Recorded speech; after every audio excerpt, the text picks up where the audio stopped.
Hi everyone, Mr. Shins here. Welcome to a very special stream. We are doing the Summit Library. So I'm just going to get it up and running here. Go to game. Oh no. Where's my audio? There it is.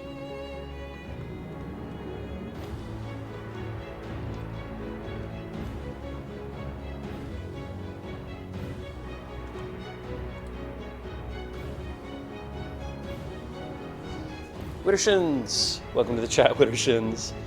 You're starting 5 minutes early. I'm not really starting. I'm just getting things started.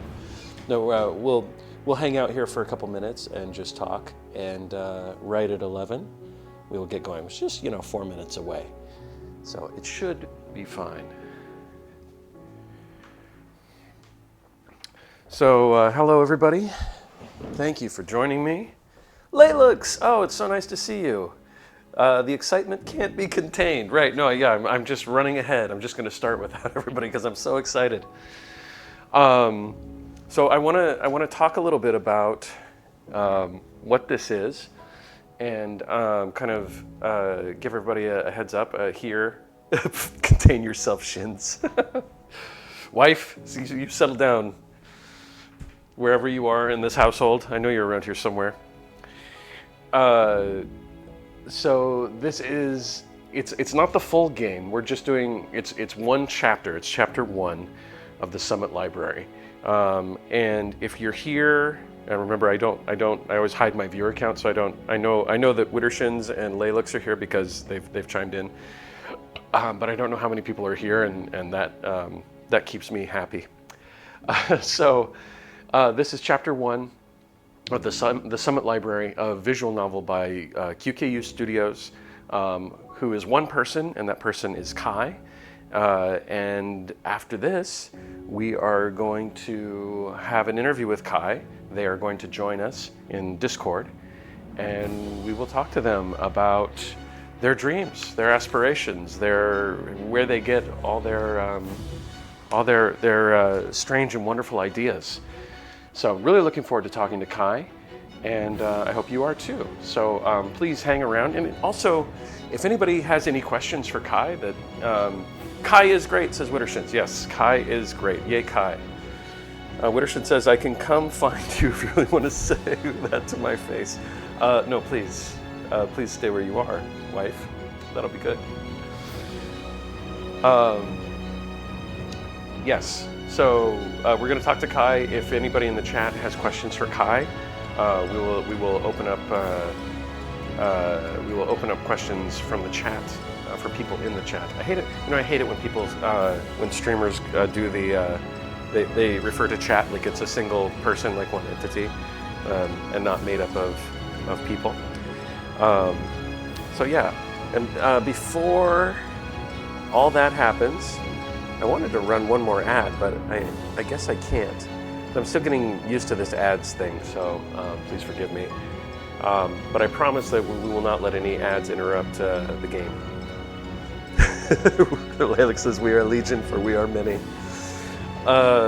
Yes, yeah, I don't like the chat is legion idea. I like the idea that the chat is made up of many individuals, and those are all still individuals, and we refer to them as individuals and not as the demons in the Madman of Badera. Laylux and Widdershins are on the same page. Very nice. Laylux, really quick, how have you been? How is Sweden right now? Is it cold? Widdershins likes Laylux. Yes, everybody likes Laylux. Laylux is very charming. They came in here and just charmed us. Oh, also want to point out that you can download and play the Summit Library at the link that I pinned at the top of the chat. And Nightbot will periodically, about every 20 minutes or so, maybe 30 minutes, I don't remember what I set it to, will drop that link so you can grab it and go download it yourself. I believe it's playable on Windows and Linux and also Mac. So if you have any one of those platforms, you should be able to download it and run it just fine. Very easy game to run. Like you don't need a graphics card or anything. So, oh, and it's coming to Steam. Yes. Oh, that's right. Thank you, Wittershins. The game is also, you can wishlist it on Steam right now. And when the game is complete, I'm sure the whole thing will be there to download. Layla says, I'm good. I'm currently at my old hometown, which is north of the Arctic Circle. Oh, really? North of the Arctic Circle. So you are way far north. You know, I heard an interesting thing about a goat in Sweden, and I wanted to ask. I have other friends from Sweden. I think I mentioned this to you before. So cold, I love it. Really? You and I are the opposite. I do not like the cold. Wittershin says, wishlisted on Steam to help Kai out with the Steam algorithm. Oh, okay. Yes. And maybe I can drop a link to that as well. Yes. Yeah, we have dear friends in Stockholm. And I was reading recently about this goat that people try to light on fire and destroy every year, but it's illegal. And I wanted to know if you knew anything about that. I believe it's called Gavle. Yes. Yeah. Okay. Yeah. So burning the goat is illegal, but the goat apparently usually, like almost every year, gets destroyed somehow. The best thing I saw was that Santa Claus and maybe an elf shot flaming arrows into it one year. Layla says, yep, it's true. It's illegal, but it's tradition now. The birds got it this year, though. Oh, really? Okay, I need to check that out. Okay, I'm glad. It was so fantastic that I had to check it by somebody from Sweden. So thank you for confirming. And I guess the birds are going at it, taking the goat apart, huh? That's amazing. All right, it's just after 11, so I'm gonna dive on in. I'm really excited to play this, and I hope you're excited too. So here we go. The Summit Library. Let's go ahead and start. Okay, I get to do my name. This is the best part of the game. Mr.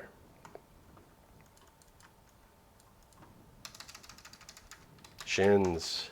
That's me. I am a he, him. Okay.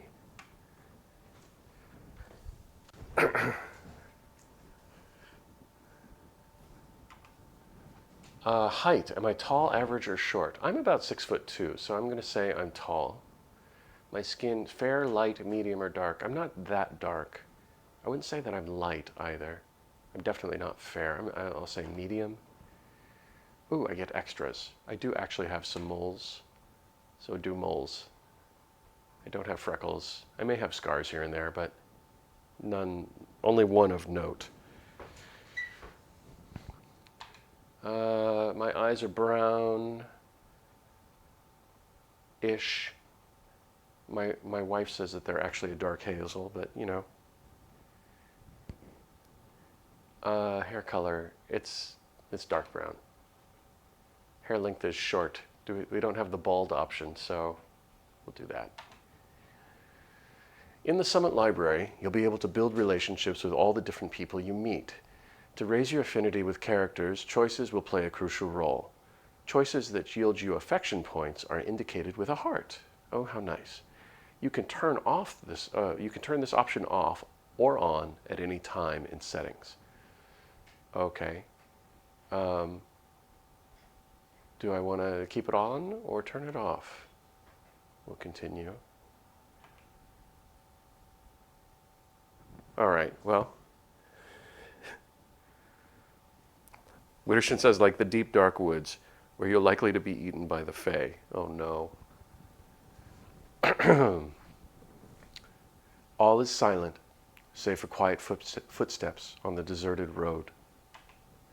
Faint clouds drift by across the deep, dark sky. Stars glitter above you. guiding you in what you hope is the right direction. You're not that worried about getting lost, though. You glance behind you at your guide and his camel. Neither have failed you so far. Neither have been the most talkative company either, but you're glad for it. It's given you time to organize your thoughts about what lies ahead of you. The guide, Cameron, looks up from the map he's been consulting. Yes, it is, isn't it? Oh, what have I missed here? Oh, that's my eye color. Thanks. God, this background is gorgeous, says Wittershins. Layla says, poetry, and they say romance is dead. It is really pretty. Is there sound here? No, it's just kind of a static. It's not coming through. Yeah, no, it's just very quiet. There's Cameron. Yes, Keeper Sem? Again with the honorifics. You can just call me by my name, Cameron. Yes, Shin Sem. I like Shin Sem. That's good. You suspect the next time he addresses you, he'll use your official term of occupation again. But all right. It won't be long until you've left this barren vastness of heat and sand behind you.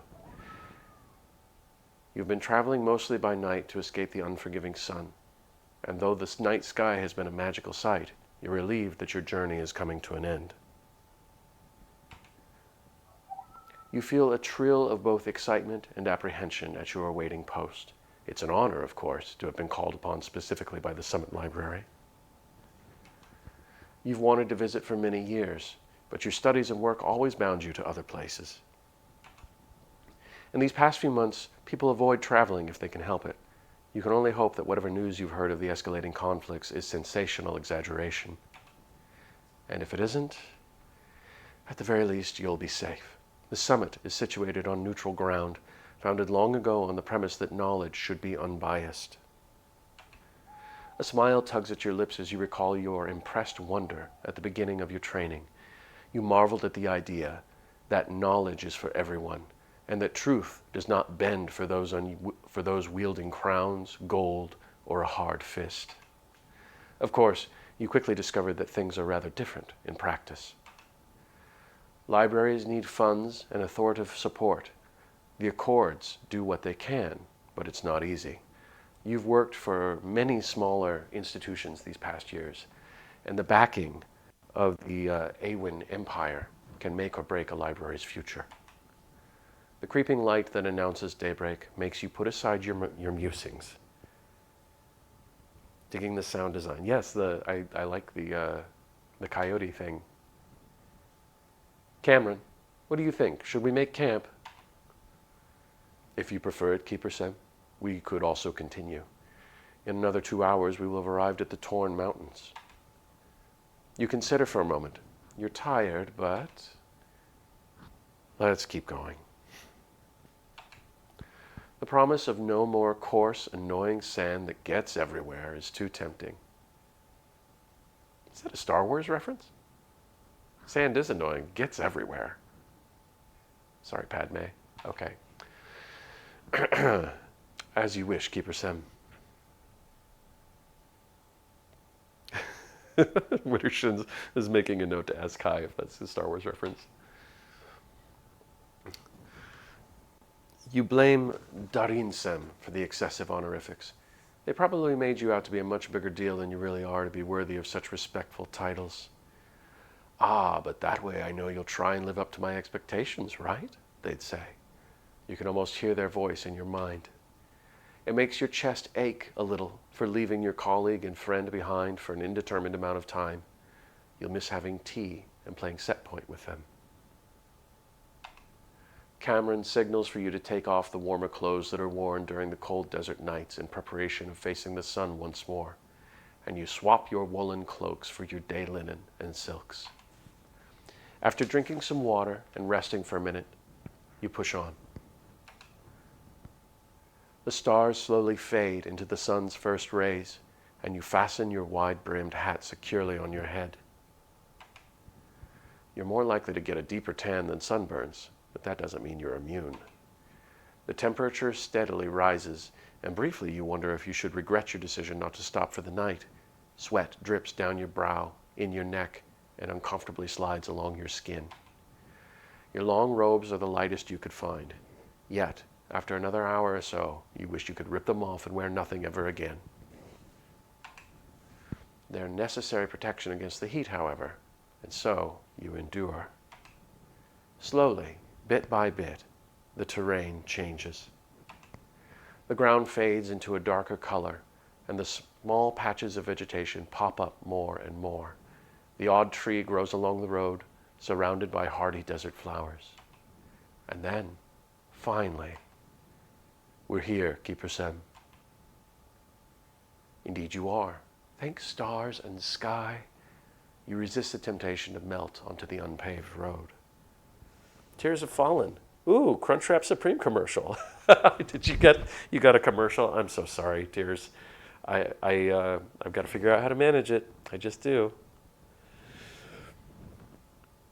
Wittershin says, pretty sure I got sunburnt as hell in my playthrough.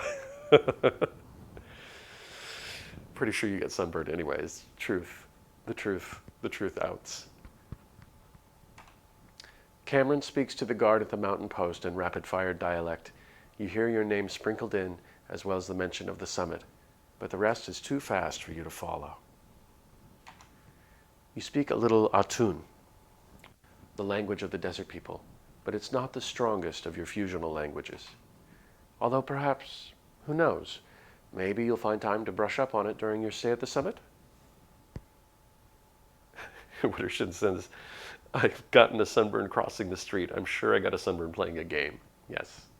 I need to keep you indoors. Cameron steps away from the guard and nods to you, indicating that all is cleared and you're free to traverse the path leading further into the mountains to your final destination. Layla says, haha, the life of pale people. You're curious as to what you'll find. There is no equal to the elaborate magical systems woven into the Summit Library. It also means that, thank the stars, you won't have to climb all the damned way up. On an outcropping just a little ways ahead sits a contraption run by a steady stream of magic, which will take you to the summit.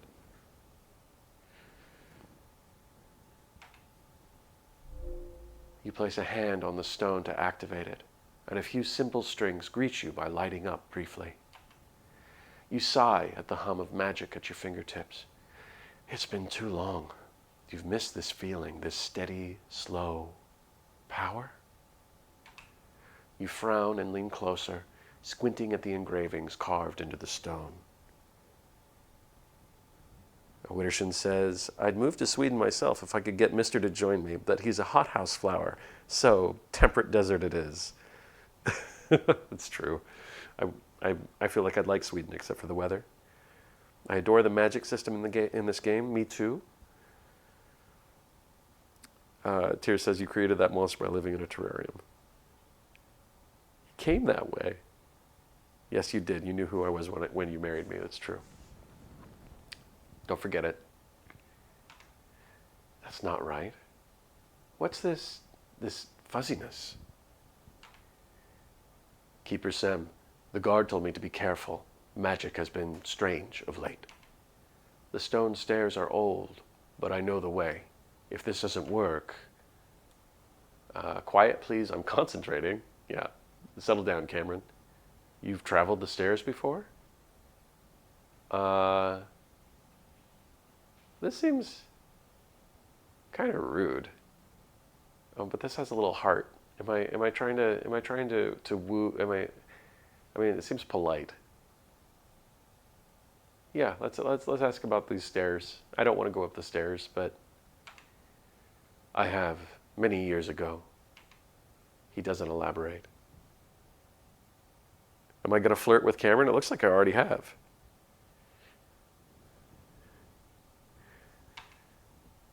You don't feel very encouraged by it.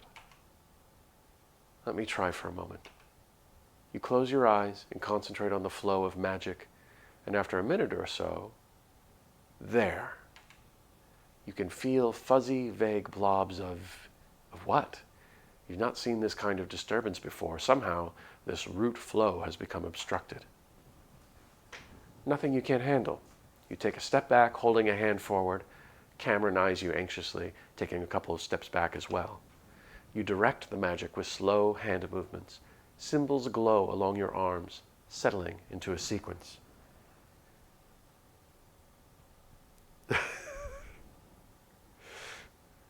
He can flirt with Cameron. I will encourage it. Thank you, wife.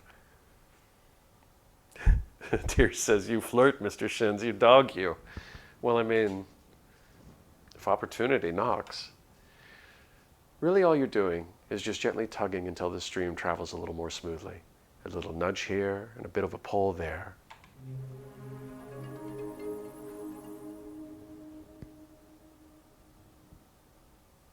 Something happened.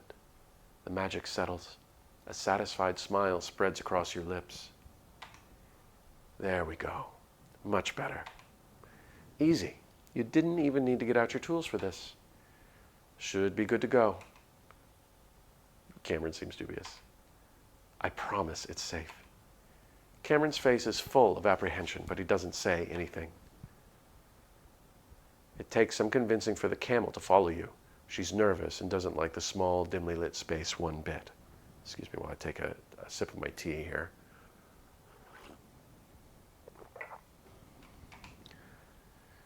Come, Anjara, come. Get that camel in there. Cameron makes soothing, encouraging noises, and slowly the camel steps inside. Once you're set, you activate the panel in front of you. Wittershit says, leave the camel out of the magical elevator for Pete's sake. This is escalating quickly. Ha, but tish, tears. With a slight shake, the contraption starts to move. A dim light flickers into existence on the right wall, but aside from that, you travel in darkness.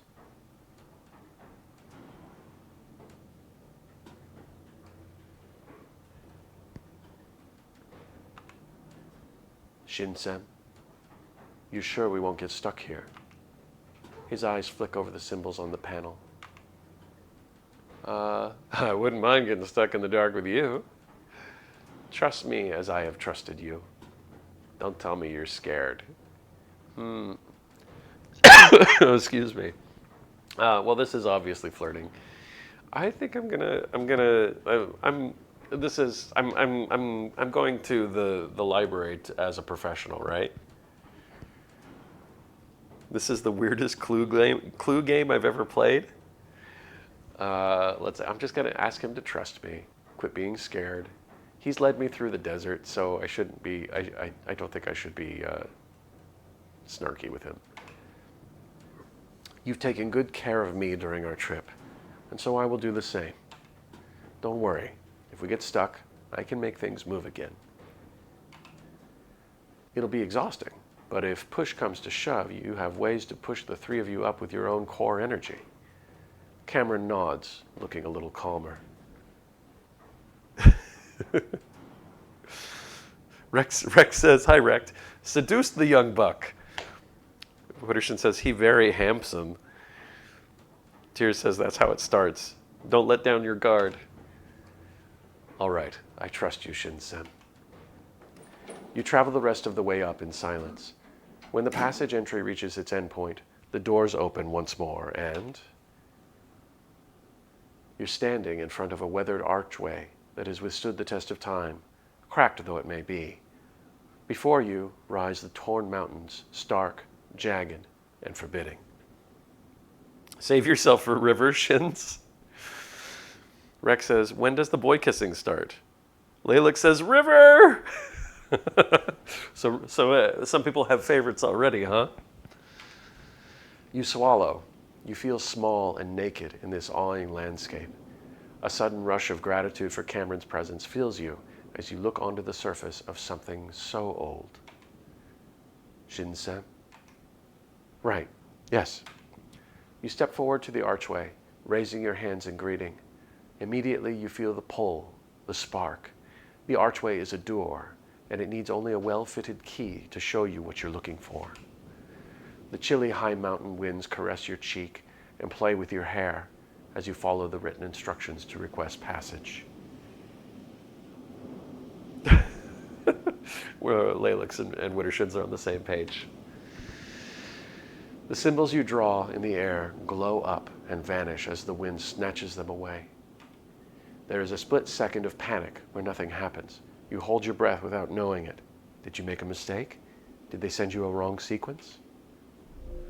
And then the archway opens for you. The sequences flash, the air changes, and before you emerges, as though hewn from the mountains, the summit. You exhale. This is where we part ways, Shinsem. I wish you well. Thank you, Cameron. I'm glad I had such a knowledgeable guide with me. Cameron nods and unstraps your belongings from his camel. It's a little heavy to carry by yourself, but you'll manage the short distance to the summit's doors. Is there a way to contact you again should I have need of your service in the future? I wander the desert as my people do, but if you send a letter to one of the Atun outposts, it will find me. Rex says that boy needs to cover up. Hey, Rex used channel points. I think that might be a first in this channel. Widdershin says it's too hot. He can't cover up.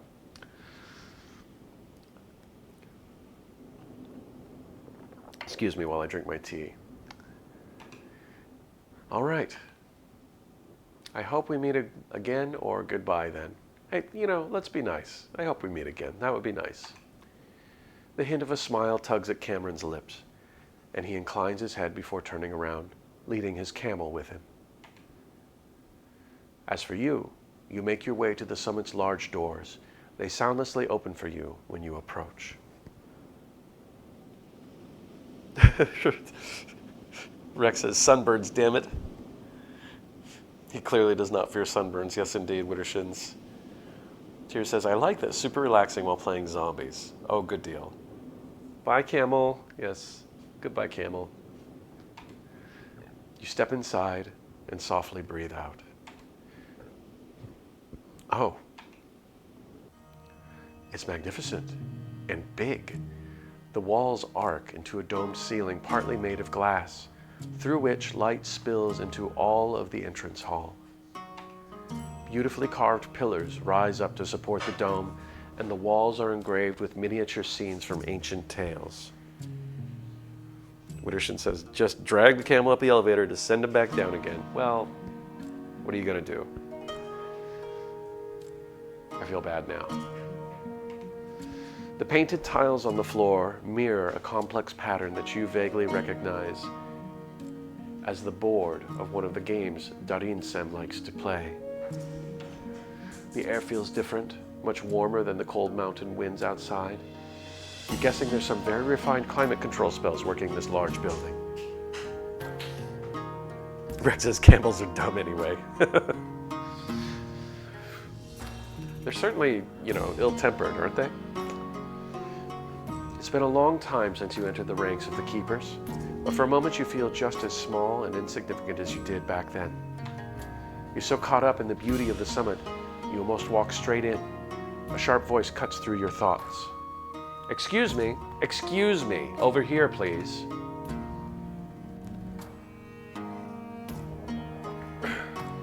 You snap out of it and turn to the speaker. A young man is seated behind a table, piled with paperwork at the entrance. He's scowling and has dark circles under his eyes. Right, sorry. I have my identification and entrance warrant right here. Rex says, just ask Australians about camels. Widdershin says, I do not think of camels as Australian. Is there a story here? Hi, Ayas. Is this Ayas? Excuse me. You hand him the papers that confirm who you are and why you're here. The man scans it quickly. With his fine features and slender hands, you imagine he'd be rather attractive if not for his displeased frown. He scribbles down the details of your arrival and hands the documents back to you. You didn't think it was possible, but his scowl has deepened even further. So you're the keeper they sent. Yep, nice to meet you. I'm sorry, and you are? Is that a problem?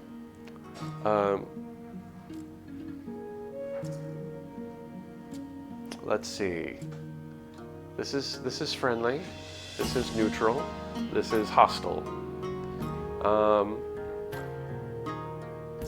Well, we're here to do a job, so let's be friendly and professional. Yep, nice to meet you. His expression remains unimpressed. You wait for a response. Excuse me.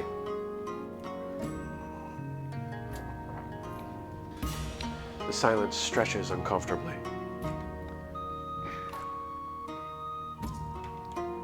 Could you direct me where to go?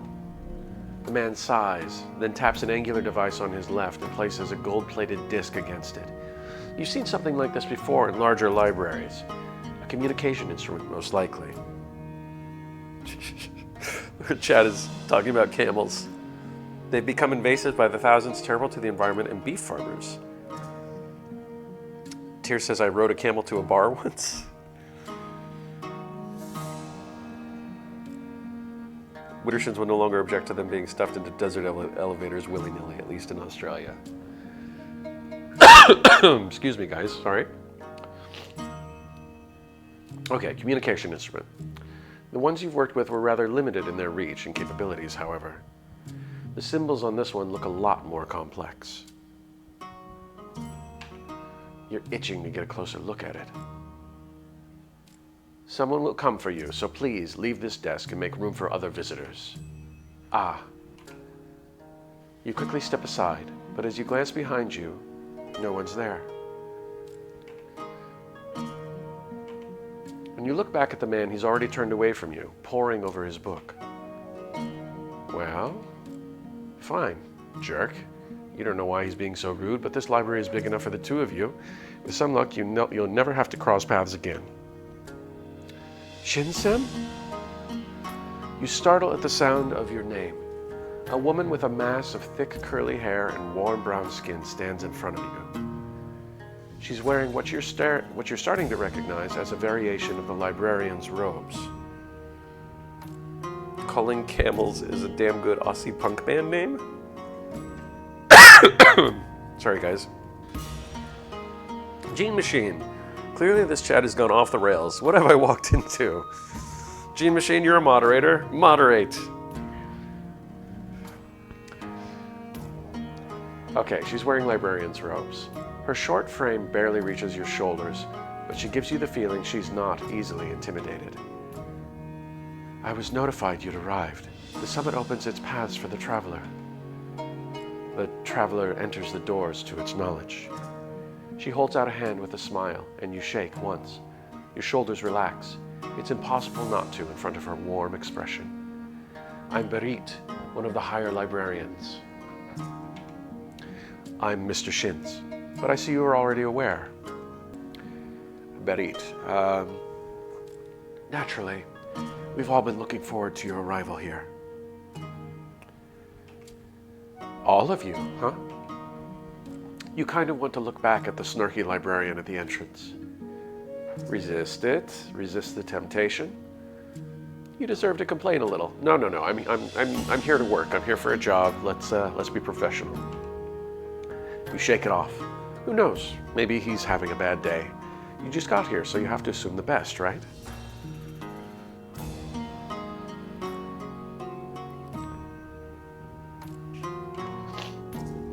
I'm honored to be here, truly. The honor is ours. Let's get you to Akutai-sem, shall we? Berit signals for a couple of librarians to take your luggage. You didn't take much with you, just basic travel gear and necessities and a set of primary tools. You're not quite sure what's going to be expected of you, but if you need larger equipment at any point, the summit will probably be able to provide it, or you can contact Darin-sen to send you some things. He gets away with it because he's cute? Even though he's scowly? Okay. Berit leads you across the large circular entrance hall towards several magically powered passage entries. Barit gestures for you to enter, and she follows you inside. She takes the round golden disc on her belt and presses it against the matching engravings in the wall. As she does so, a series of symbols light up.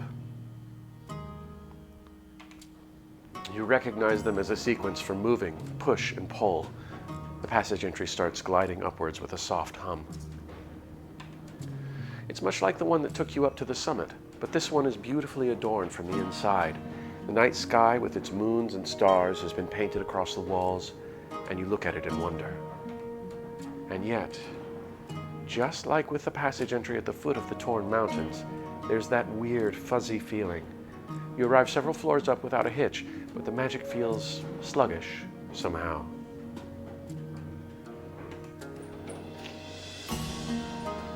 Phew, glad it worked this time.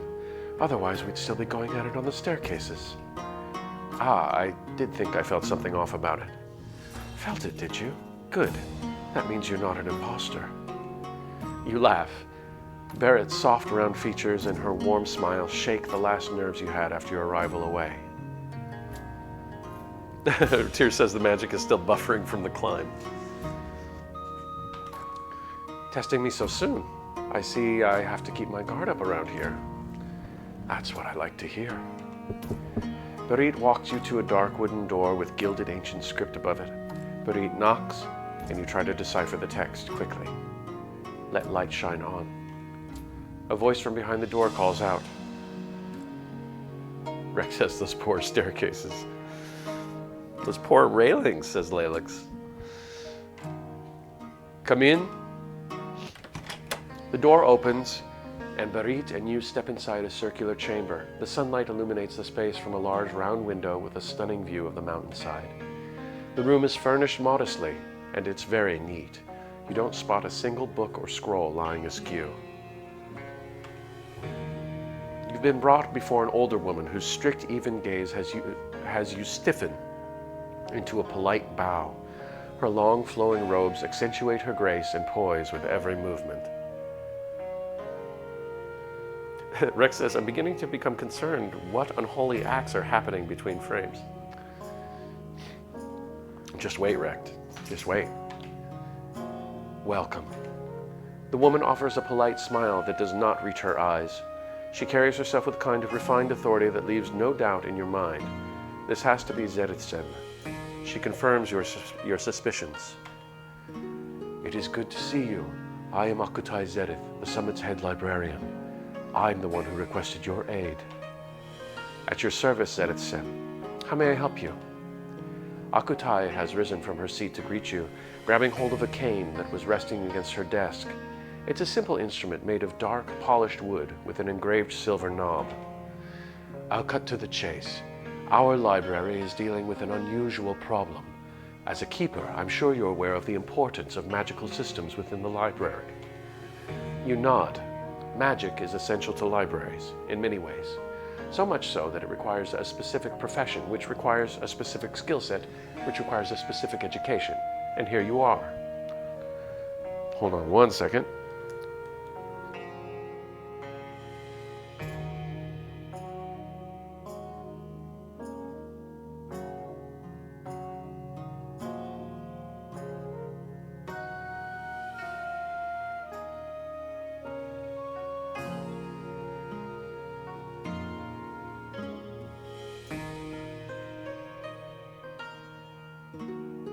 Yes, I might need lemon tea.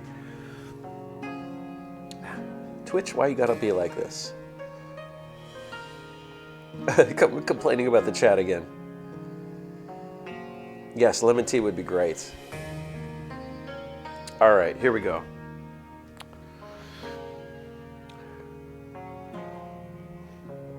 We are back. Akutai taps her cane on the floor. Something is wrong with the magic, and in turn our books have become warped. Some refuse to open, some are ineligible, some are suddenly blank. It started to affect other things as well. Passage entries refuse to operate, lights flicker or will not dim. We've been plagued by dysregulated heating and cooling systems. Akutai gives you a wry smile. Rex says you have successfully told my girlfriend a bedtime story. She is out cold. Oh no. Is that a good thing or a bad thing, Rex?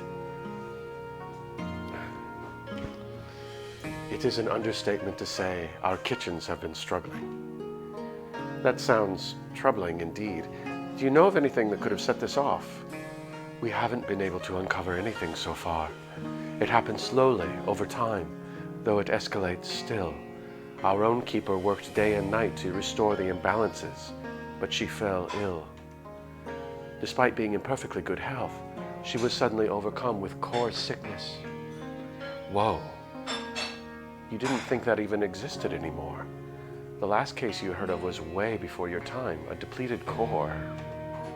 You feel an uneasy weight settle in your stomach. Rex says, pretty damn good. Okay, good. No, not the books. They need to be read. Lalix. I have a career in ASMR. Oh, good. We must harass him into doing audiobooks. You know, I've looked into that. My union allows it, so. I'm worried, Keeper Shins. This disturbance is unlike I've ever seen before. You're not the first keeper that has come here either. Akutai frowns, a shadow passing over her face. Those who came before you gave up or fell ill, like our own Amarisha. Wait, what? Why is this the first time you've heard of multiple people falling ill because of depleted cores? Isn't that supposed to be a thing from the past, before stricter regulations were passed to ensure keepers' safety? I had no idea this was happening. Forgive me, Keeper Shins. It was not my intention to lure you here under false premises. We cannot risk word getting out about the instability of the summit.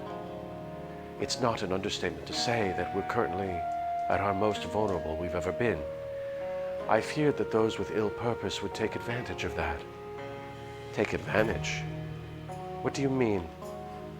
Only that I wish to be careful. She does not elaborate any further. Vulnerable? To who? You know that Awen's throne, Khan Eam, second of his name, isn't the biggest advocate of the libraries and their knowledge, but you push the 100 or so questions you have to the side for now. I understand, Zedith-sen, though I wish you had briefed me earlier so that I may have prepared myself more accordingly to the task. Chimishi says, good idea, these are close. But like really obscure fan fiction for DMZ. Audio for fanfics? Oh no. Yeah, Laylex, we are on the same page. Oh no. You guys. Excuse me. Back to the tea here. I have faith that you're capable. Of course, the summit will provide anything it can be of help, but you came highly recommended, Keeper Shins. Dareen is an old friend of mine, and it appears they're very fond of you. You fluster a little at the unexpected praise. You weren't aware Dareen-sem was so close to such a powerful figure in the network of libraries. You have to write them about it later.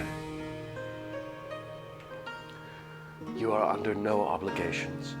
I only ask you to take a look at our problem. I assure you that I do not wish any harm to befall you, and that all the librarians in the summit will aid you in whatever way we can.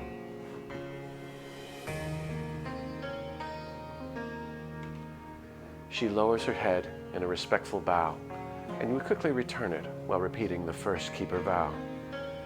It is my honor, my duty, and my calling, Zedith-sen. I am more than happy to assist you to the best of my abilities. Good. I've assigned Barit to be your overseer. She'll show you around the library. Please feel free to ask her for anything you might need during your stay. Barit wordlessly inclines her head. Her warm smile has vanished. She looks tense and on edge. Understandable, given these circumstances. Thank you, Zedith-sen. I'll be sure to do that. I hope you can find the answer to this madness, Keeper Shins. As do I. You bow again, bidding Akutai goodbye, and leave the room with Berit. Sujaz is raiding with a party of 9. Sujaz. Hi, Sujaz. Thank you. Thank you for the raid. Oh my god. Everybody, this is Sujaz. I'm going to just do a shout out here. Sujaz is a wonderful streamer and all-round great person. Oh, thanks, Rect. Rect did it. Rect did the shout out. Thank you. Thank you, Sujaz. So for Sujaz plays Call of Duty, mostly Call of Duty. I don't know about other things. But she is wonderful. She keeps me company while I work a lot of the time. And right now we're doing a visual novel called Summit Library for all those of you that have come in. If you watch a lot of Call of Duty, this may not be your thing, and that's okay. Oh, excuse me, that's okay. While I burp into the microphone. But if you'd like to hang around and this is basically a visual novel. It's kind of like a choose your own adventure story. We're doing one chapter here, and then the developer Kai is going to join us, and we are going to do a developer interview. So if you'd like to know a little bit about what it's like to be an independent developer developing games such as these, you can hang out and hear from Kai. Yes, please give Sujaz a follow. She is awesome. She's just, man, I don't know how to describe it. She's just so damn cool. I just enjoy watching her. Even though Call of Duty is not necessarily a relaxing game to watch, Sujaz is relaxing to watch play in. So follow Sujaz, everyone. And thank you again for the raid, Sujaz. You're amazing. I really appreciate it.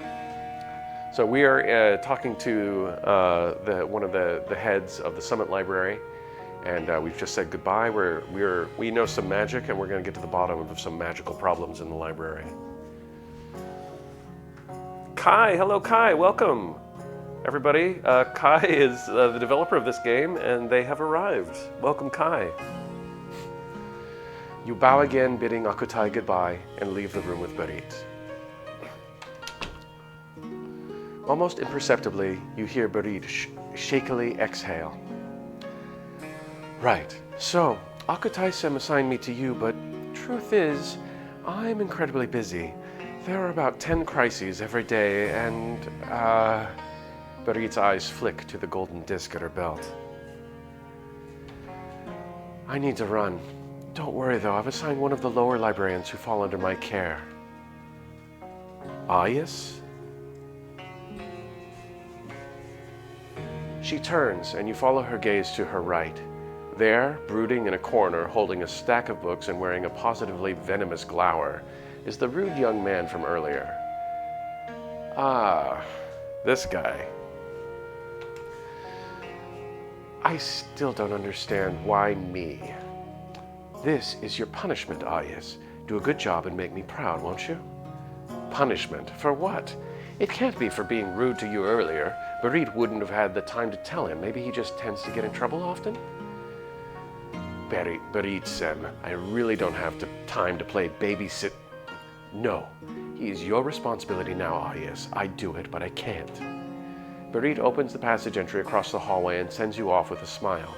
Before she disappears from your view, she calls out, "And be polite, Ayas."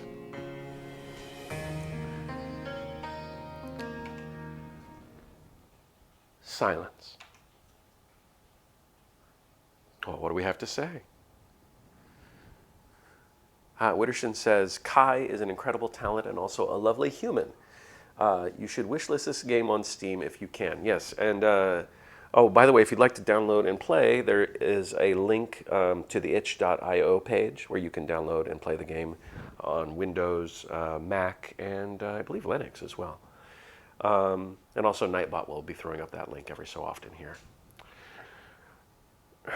Laylik says, haha, we're your problem now, Ayas. All right, let's see if we can get through to Ayas here, figure out what his problem is. We're just staring at each other. So, hi again. Ayas scoffs. Let's just get this over with. Hey, I'm as happy about this as you are. Why don't we... Ayas has already turned away from you and has started to descend the stairs. Exasperated, you follow. Ayas walks quickly along the stairs with a practiced ease. It doesn't take long until you're breathing hard just to keep up with him. He curtly nods his head to the library areas as you pass them. Literature, sciences, delivery, guest rooms, kitchen, the arts, librarian rooms, washrooms, and so on. Your irritation rises with every step you have to hurry after him, barely having a second to spare to take in the halls and chambers, let alone remember what they're for. Can't you walk a little slower? No. And off he goes. Your professional decorum and years of training are the only thing keeping you from flipping him the bird. You sigh. Let's just get this over with. The sooner you're rid of him, the sooner you can go explore on your own. Such are your musings as you prepare to resign yourself to your fate until... Keep up, will you? There's a lot of ground to cover. This little... You stop in your tracks, forcing Ayas to stop as well. All right. What's your problem? Ayas glowers at you. I don't have a problem. I'm doing my job, and once I've done it, you can do whatever it is that you do by yourself. I don't know what you think I'll be doing here, but I'm here at Zenith Sim's request, to help. Ayas doesn't answer. He just narrows his eyes at you. He's not even making an attempt to hide his disdain. So what should we do? Walk away? Reason with him? Start a fight? Apologize? I have nothing to apologize for. That one's off the table. Walk away, but we have a job to do. We're here in a professional capacity. So we can start a fight. He's being very rude. But I think my first line would be to reason with it. Wittershin says, fight, fight, fight. I'm going to make you do all the things I don't want to. Fight his scrawny ass, says Rec Raptor. Everybody says, okay, fine, we're going to start a fight. Great. The silent treatment again. Very original. I think I recall Barit requesting you to be polite. I don't owe you anything. Don't act like you're better than me. I'm acting like I'm better than you? Sounds like you're in need of a mirror. It's all in our best interest to stay on friendly terms, right? So how about you give me a proper damn tour and I'll pretend you're not a rude jerk. Ayas' frown deepens. Rex is thrown down the stairs. You're in a library. Gene Machine. Oh, Gene Machine, it was too late to bring any reason to this madness. I am giving you a tour. I have no reason to listen to any additional requests. And I've given you no reason to be so unkind to me. Yet, here we are. Nothing to say to that, huh? A moment passes between you, neither willing to back down. Just as you're about to say something, anything, to break this uncomfortable silence, Ayas speaks up. Fine. We've just passed the literature section. It spans the entire 4th floor. Below are the guest rooms and the lecture halls. Ayas starts to walk you through the library again, this time much slower.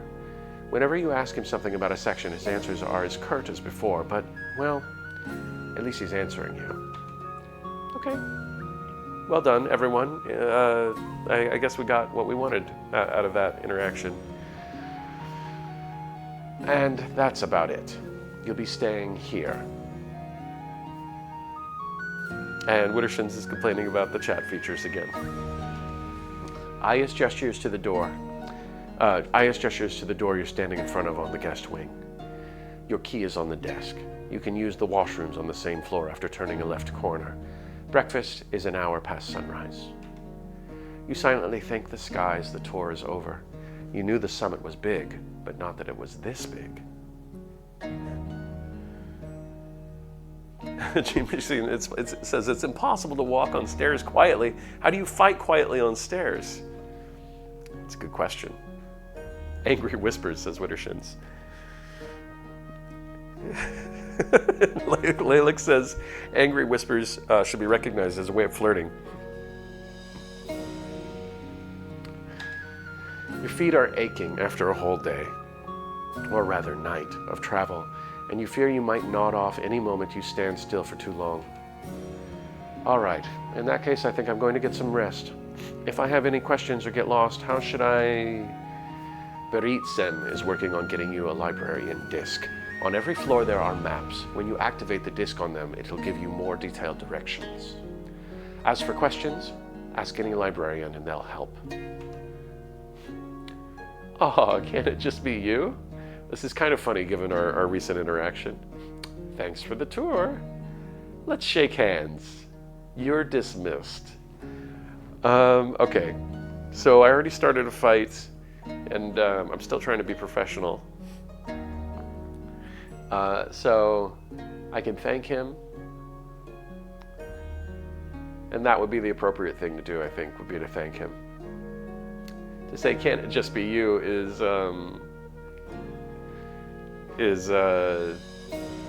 it feels like I'm pushing his buttons at this point. And as a professional, I don't want to do that. I'll get called to HR eventually. The first, says Lalix. Rick Rector says, seduce him. Fine, the first it is. Can it just be you? Ayas gives you a deadpan look. What were we expecting, eh? Oh, that tea is lovely. Thank you, Wittershins. HR doesn't exist here. You don't know that, Rect. Have you played this game? If you think I have the time to play errand boy for a keeper's every whim, I'll tell you now I don't. Don't come looking for me. Excuse me. Well, he didn't take that well, did he? It's lemon from the garden. Oh, wonderful. Lalix says chaos reigns. And with that, Ayas heads off. Oh well. You turn, stepping inside the small guest room you'll be residing in during your stay. The room is nicer than you expected, though on the small side and simply furnished. You imagine you'll be very comfortable during your stay here. Rex says, damn it, there's gotta be some boy kissing eventually. We can go that direction, Rex. A beautifully painted washing basin sits on top of a shelf, along with an oil lamp and candles. You also find some candles, ink, paper, and scribing tools. Your luggage has already been brought here and is waiting for you next to the desk in the far right corner, but you're too tired to do any unpacking right now. Instead, you undress, leave your dirty, weathered clothes stained with sweat and sand in a heap on the floor, and collapse on the soft bedding. A curtain helps to block most of the early afternoon light spilling in through the window, and it takes only minutes for you to drift off into a well-deserved slumber.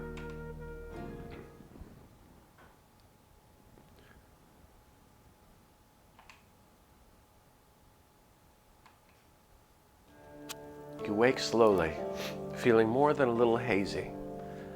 It's completely dark, and you have to find the candle by touch.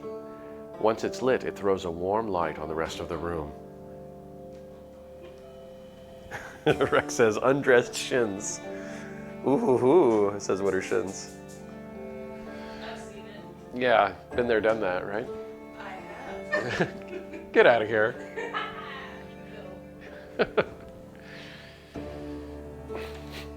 You have no idea what time it is, but you're hungry. So you put on some clean clothes, smooth down your dark brown hair, and head off to find some food. You look out your window, and the stars blink back at you. After traveling at night in the desert for a while, it will probably take some time before you're used to being awake during the day again. This late at night, you don't see anyone in the corridors, but the lamps hanging from the walls are lit and guide you to one of the maps Ayas mentioned. You don't have the promised disc yet, but maybe it will give you a hint as to where the kitchens are. The map gives you a fairly detailed view of what's on your current floor. You see the guest quarters you're staying in, as well as several study areas and a few rooms labeled for lectures. Anything else, however, is only assigned a floor number. The kitchens, for example, are noted to reside on the ground floor. You have to find them from there. You follow the path you remember towards the central staircase. As you make your way down, you find the library is not as deserted as you thought. You pass a couple of librarians, none of whom look surprised at the sight of you. They all give you a polite bow of the head as you pass them. Excuse me while I drink some more tea. When you finally made your way down all the stairs, you halt at the sight of domed ceiling. If you thought it was beautiful before, it's absolutely mesmerizing now. The stars peek through, but along the glass panes, magically imbued writing glows with bright blue light in the dark. It's an exquisite piece of work. You couldn't have done it better yourself. The names of the constellations subtly shift along with the position of the stars they're tied to. Wittershin says, gorgeous backgrounds. Yes, indeed. You frown in concentration as you try to feel out just how the magic has been set to follow its conditional paths. There must be hundreds, if not thousands, of attributes to account for the different seasons, years, and weather conditions, not to mention the navigational. It's quite beautiful, isn't it? You're startled out of your staring, and you find Berit looking at you with a knowing smile. Ah, yes, very much so. Whoever did this was a very talented keeper, one who excelled in both mathematics and engineered magical control. Berit's gaze drifts upwards. Indeed. It's been around a long, long time, but it still shows us the sky so accurately. She pauses for a moment, seemingly lost in thought.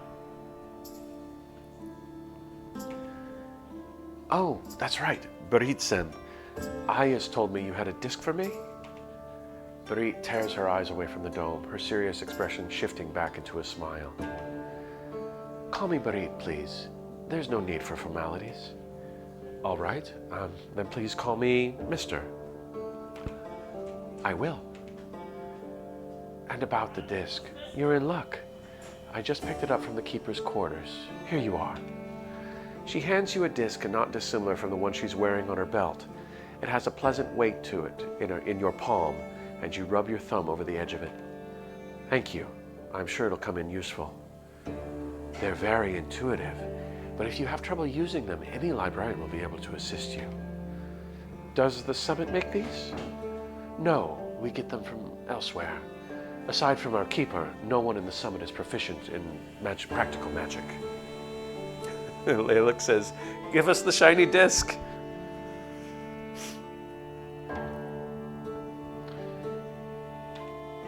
That makes sense. Becoming keeper is a long, arduous journey, and not many are able to complete it. Which makes it all the stranger that you haven't heard about the core sickness Akutai-sen mentioned. You'd think that that kind of news would have reached you by now if this happened some time ago. These won't grant you the full access librarians have, but they should get you everywhere you need to be. If you ever need to be somewhere it doesn't let you go, just find me, or any other higher librarian, but there's not as many of us as there used to be. But I digress. Seeing you're up at this late hour, did you have trouble sleeping? Oh, hardly. The room you've given me is very comfortable, but I've become used to traveling at night. The desert, you see. Rex says, new bling, new dis. Ah, I see, of course. I'm guessing right about now it's breakfast time for you then. Your stomach squeezes painfully as if to confirm. You nod. I was looking for the kitchens, actually. But of course, come, I'll take you. You follow Berit, your footsteps echoing along the smooth floor of the grand entrance hall. What about you? Are you on today's night shift? If night shift means my daily hours, yes. I usually don't get to sleep much. Now that you're looking at her a little closer, you can see the tired lines around her eyes. And I hope you can catch some rest later. Berit's mouth twitches, however briefly, before she puts a smile on again, or before she puts on a smile again. Here we are. The kitchens aren't currently being tended to, but you'll always find a lower librarian here somewhere. I believe Nenmon is currently taking his shift. Would you like to join me? Thank you, I'll find it from here. Well, she's tired. But she's awfully nice, isn't she? I think I'm going to ask her to join me. Why not? Rex says, join. Okay, yes. Oh, that's very kind of you to ask, but I'm afraid it'll have to be some other time. Yeah, she's busy. Duty calls. Then I'll hold you to that other time. Nenman, our guest is feeling hungry. Could you help him out? From behind a kitchen counter, a gangly youth jumps up. His hair is messy, and he hastily wipes the sleep drool off of his mouth. The paths. No, the summit opens its paths for the traveler. You don't have to do that, Nenman. Just address them respectfully, all right? I got it, Barit said. Enjoy your meal, mister. I'm sure we'll see each other around the library again soon. You incline your head, and Barit returns the gesture before heading off. Rex says, boo. Yeah, it's as I suspected. She's too busy for that. She's got lines under her eyes. She's got things to do. So, welcome. The kitchens aren't active right now, and I'm not really supposed to mess with them without Nira here. But I could still make you something. You smile at his enthusiasm. Why don't you show me what you have? Turns out there's a lot. You're tempted to sit down and have a 3-course meal, but in an effort to get your body back on being awake and eating during the day, you restrain yourself. Laylik says, Nenman is adorable. I'll just have some soup and flatbread. With meats, please. With anything but meats, please. With anything but animal products, please. Well, all of these seem kind of demanding, but I'm just saying with some meat. Let's have some protein. Nenman nods. Of course, they'll be cold cut, but they're very tasty. Nenman swiftly prepares a small platter of what you picked out, and you eat while sitting at one of the kitchen counters. Witterson says, are you meaty, veggie, or vegan? Oh, okay. Ah, that makes sense. Rex says, meat, damn it, eat like American. I guess I did. There we are, Rex. American we are. American we is. Hoorah.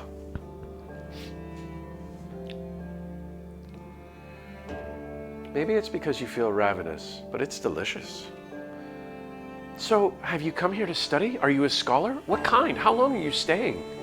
Oh, no, I've been taken as your library's keeper for the time being. I suppose I'm a scholar. I suppose I am a scholar of magic, but not like most of your visitors here. Oh, I've heard a bit about you before you came here. Can I ask you some questions? I mean, continue what you've been doing so far? Sorry. It's fine. Ask me anything you like. So, where are you from? Eon's Axis, the region of the capital. I could be from there. Morintu, the region of Militia Might. I could be from there. Geohet, the old mines in the mountains. Where am I from? I don't know what this is going to mean in the future, but I kind of like the idea of being from the mountains. Rex cat is trying to lay on his girlfriend's head.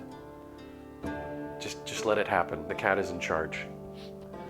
Let's be from Geohet, unless the developer has anything to say here. That's going to be my choice. All right. Geohet it is. Whoa, we hardly ever get visitors from there. Is it as barren as people say? It's a hard life in Geohet, no question about that. But I don't think it's as bleak as others make it out to be.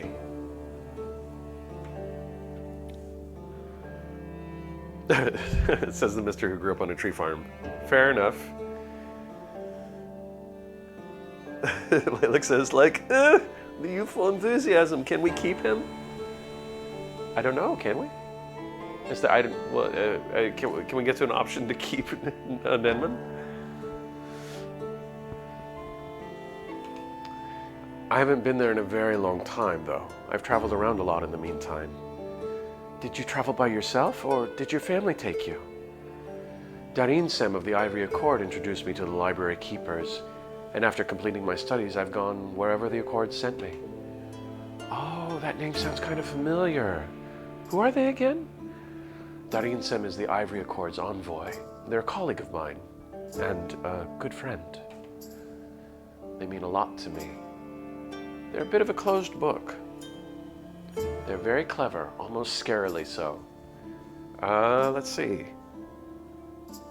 Oh, Kai says Nenmon is definitely keepable. Wow. Rex says that our goal is not to adopt, it's to kiss here.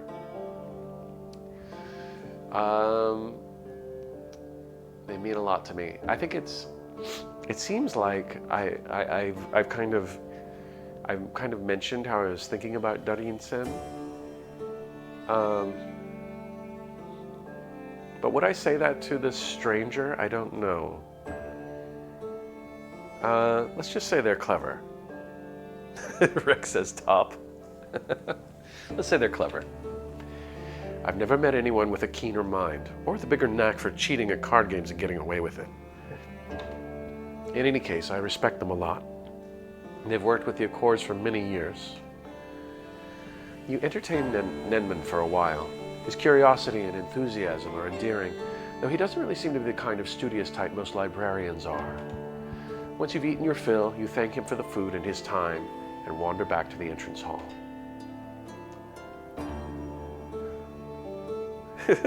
Rex says, my backseat gaming is failing. Sorry, Rex, I didn't understand what you were saying.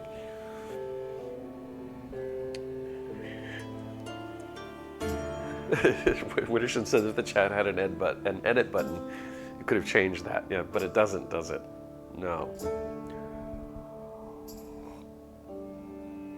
Okay. You're not sure how long you have until the first daylight, so you should take the opportunity to look around while there's less people about. You press your newly acquired disc to a map. Let's see, there's plenty of places to go on the first floor. Where to? The librarian's quarters, the gardens, the infirmary. Well, let's see. We're trying to get to the bottom of this magical nonsense. There's something wrong with the magic, and we know that a bunch of the keepers were taken ill. So maybe we should go to the infirmary and see if there are any keepers there. Witterson says gardens. Gardens are pretty. They have plants. Guy says River approves of the statement. Which statement? River is definitely blankable. Oh no.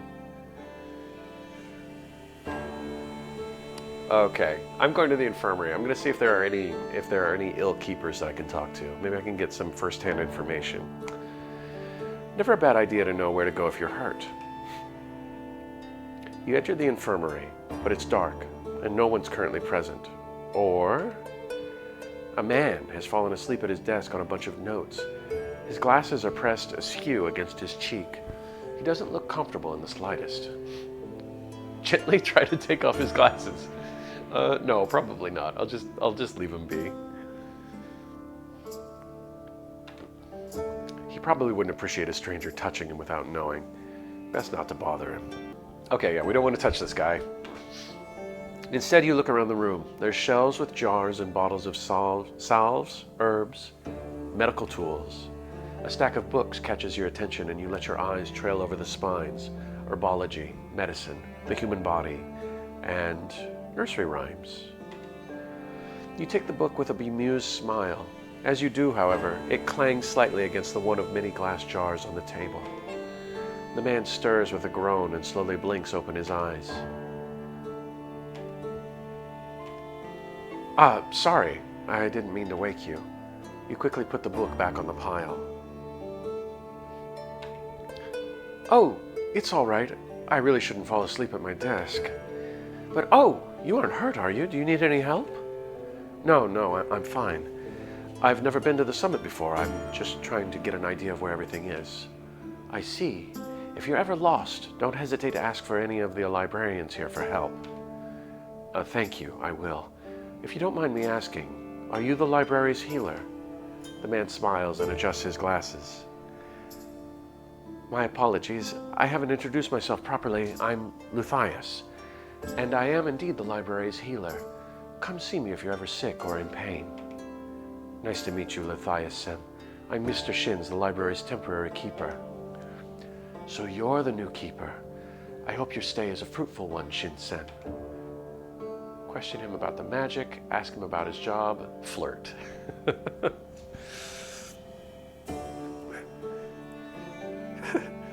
Rex says, you, sir, chose the area closest to going to your actual job. Oh, that is true. I didn't think about it, but I did. Let's ask him about the magic. This is what we want to know, right? This is what we're looking for. Rex says, you know what we're gonna pick. Flirt. Recht and Wittershin say flirt. All right, we'll flirt. Why not? It's late at night. Maybe we're a little loopy. It's been a long journey. So, I bet you know all about what's going on here then. I'm afraid I won't be of much help. I'm not trained in anything that has to do with your field of work. All work and no play wears one down, no? I'm sure there's something a handsome man like you would have his uses for. Oh my God, you guys make me embarrassed. Kai says your audience knows what it wants. Okay. It takes a second, and then Luthias' face flushes with realization. You're most kind, Shin-sen, most kind. I must be getting on with my day now, though, you see. So if you could... He doesn't meet your eye as he speaks to you. You resist teasing him more and incline your head. I'll leave you to your work then, Luthias-sen. You leave the infirmary. I got no information, you guys. None. All right. Let's go to the librarian's quarters. Those guys are up, right? Working all through the night.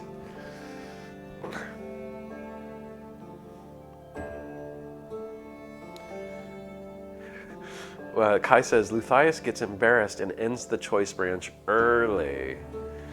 Ah, yes he did, didn't he? Okay, let's go talk to librarians. Maybe they can tell me something about the magic.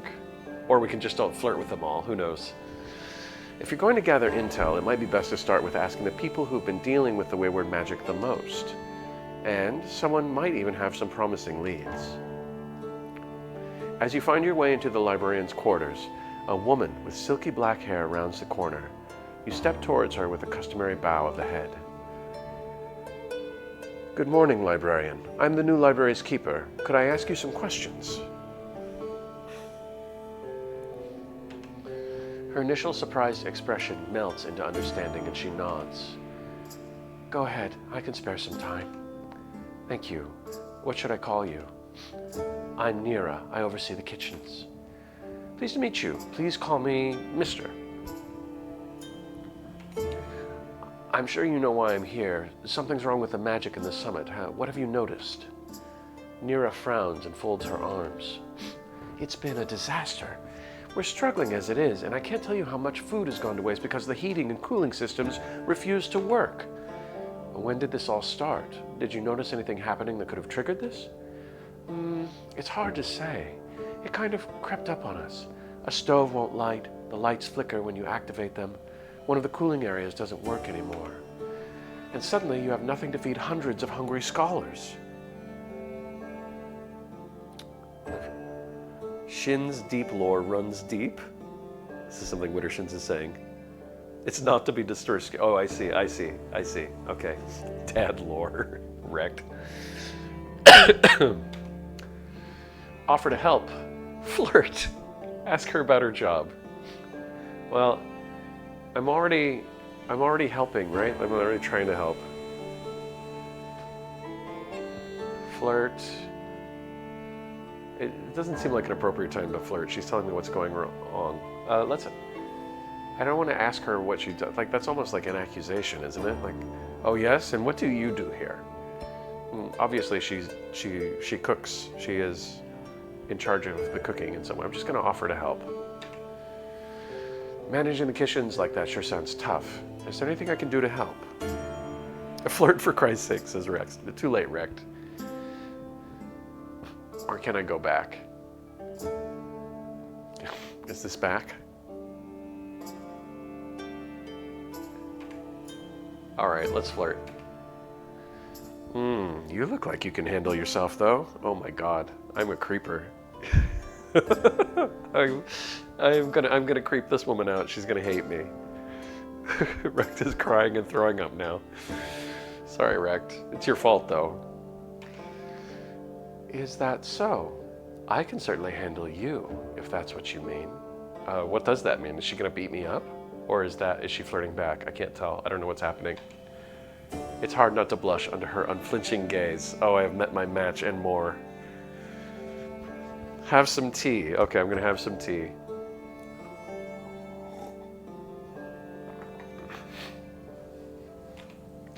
I believe you.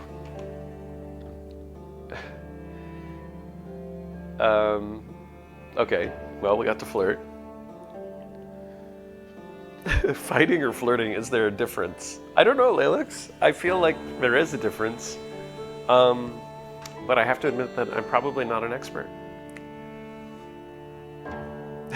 Wrecked one's kiss time. Okay, we were offering to help. I don't think I have time, to offer to help in the kitchens. Do I? If I'm gonna get to the bottom of this magic problem, I can't just hang around in the kitchens, can I? Ask her about her job, says Gene. Thank you, Gene Machine. Have you worked here for a long time? I have. I was trained here by the head of the kitchen when I arrived. It's been many years since then. Do you enjoy what you do? It's hard work, but rewarding. The summit has taken good care of me while I've been here. Okay. I'm not going to offer to help. I'm going to say that's all for now. Kai says, Nira is like, oh, you want to flirt? Watch me do it better. She completely cowed me. I was like, oh, she flirted back. That's all the questions I can think of for now. Thank you for your time. Nira nods. No problem. If you need me in the future, you know where to find me. And she sets off in the direction of the kitchens. Lalix says, Nira feels intimidating in the right way. Yes, indeed. She is just my type. Oh, and we have an incoming ad break. So I'm going to run this 30-second ad. I apologize to everybody. Oh, maybe we can snooze it. Can we snooze it? For 5 minutes. Oh, okay. All right. No, this is a good time. We'll run a 30-second ad, and I will be right back. Okay. Welcome back, everybody. Sorry about the ad. We have bought a little time. Okay. Nira has gone off in the directions of the kitchen.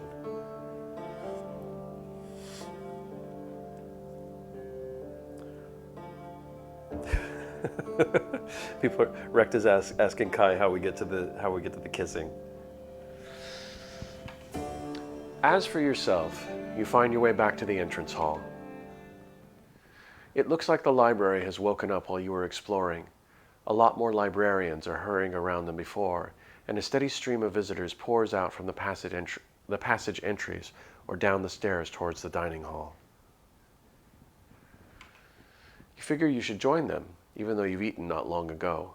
You could use a meal that is a little heartier. It's busy. Many visitors have already grabbed a bowl of whatever is being served and have seated themselves at the tables. Some are reading as they eat and scribbling away on their notes. Others are engaged in discussion with their peers.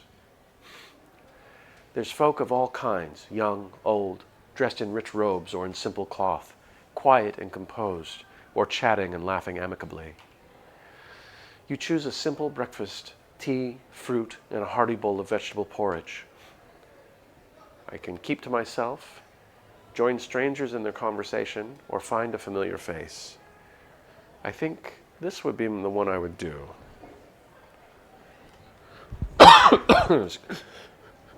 Excuse me. So let's find a familiar face, shall we? You look around for Barit, Nenman, or even Ayas, but you don't see them. The librarians must eat separately because only visitors are seated at the tables. Well, no matter. It's not like you're out of your element here. You've met so many scholars during your profession, there's bound to be someone you recognize. After scanning the hall a little more thoroughly, you spot an older woman you've seen before at the library in Morintu. You walk over. Pardon me, Professor, I believe we've met before. Have we? My apologies. You must remind me of where and when. Please, take a seat.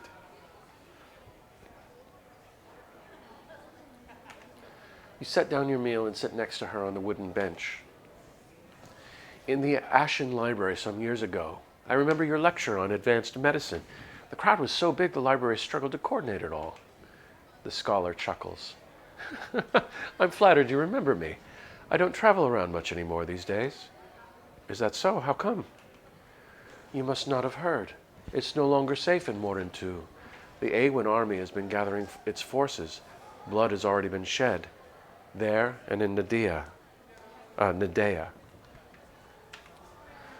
Perhaps in other places by now, too. The violence is spreading fast. I had no idea. I've been staying at the western border near Rothen before coming here. That's worrying. You'd hope that the whispers of turmoil were exaggerations, but apparently things are more serious than you'd imagined. You hope it doesn't lead to another slaughter quest like it did 70 years ago, when the Dirna were relentlessly persecuted. Nadea was successfully taken over by the Empire. But even after all this time, the region struggles with poverty and famine. A repeat would be disastrous. Not many Dirna remain as far as you know. Most have turned to a nomadic life since the wartime. You haven't met any personally, but you've seen them. They're hard not to notice. Their striking tattoos and colorful garb easily sets them apart in a crowd. After you've finished your meal, you leave the dining hall and make your way up the stairs. Wittershin says, I'm going to go seat myself beside the long-haired scholar studiously journaling in the corner to the left. We all have our different ways, huh? You suppose you should start your task by going through all the systems currently running in the summit. Maybe it's just one particularly unfortunate anomaly that trips up the rest? Right, as if it'll be that easy, especially after other keepers have tried the same thing before you. But you have to start somewhere.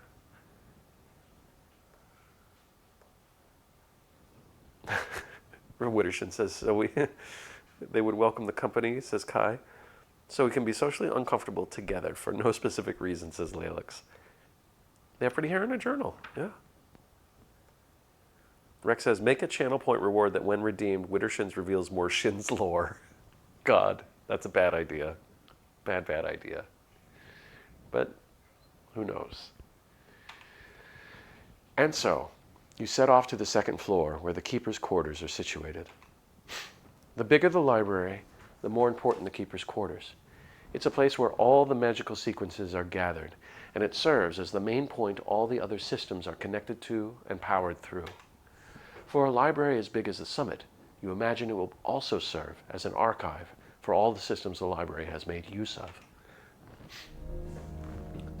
The door clicks open once you activate the mural panel next to it with your disc, and you step inside a small, cluttered room. It's filled with tools, books, scrolls, maps. You touch one of the shelves and your fingers come away coated with dust. How long has it been since someone last came in here? You struggle for a minute with the window panels. It must have been some time since they've been opened.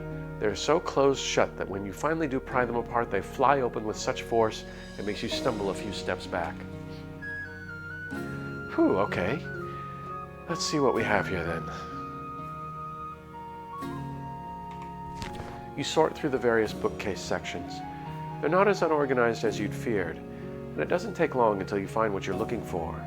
Maps with overviews of the systemic magic structures. Instinctively, your shoulders relax, your eyes tracing the crisscross system maps. This, at the very least, you're familiar with. With the various maps in front of you, you pull the main transmitter towards you, brush off the dust, sneeze, and connect your disc to it. Good to see the transmitter is still working. It would have cost you several days to repair it by hand, not to mention that it could have been missing parts. You draw out the symbols in the air, symbols lighting up briefly on your hands. You push out a few commands to test the network, and it responds obligingly. Good. Now, show me where you're struggling. Your awareness merges with the magic traveling along in the library. You feel the frayed edges of it everywhere. It's tied up and static, or dormant, or frantically chasing itself in a never-ending spiral, or beginning to crumble because it's straining itself to fulfill the commands it's tied to. You're worried what you'll find once you lay eyes on the actual books, but for now you let yourself travel along the current, nudging and poking here and there to feel out how the systems respond to you. This is how you spend the next few hours, bent over your maps, one hand directing the magic, the other writing down what you find. The damage is extensive, for one. Though the systems are mostly functional, they struggle to respond once your input is a little more than the most basic functions they were designed for. The passage entries, for example, will respond to the core push and pull sequence. But once you ask it to cancel its destination, or to repeat a previous cycle, or to hold its pause at one specific floor until it's been given new commands, it freezes. And all the while, of course, the magic flow is very weak. You recognize the same fuzziness from before, except now you get a clearer sense of it.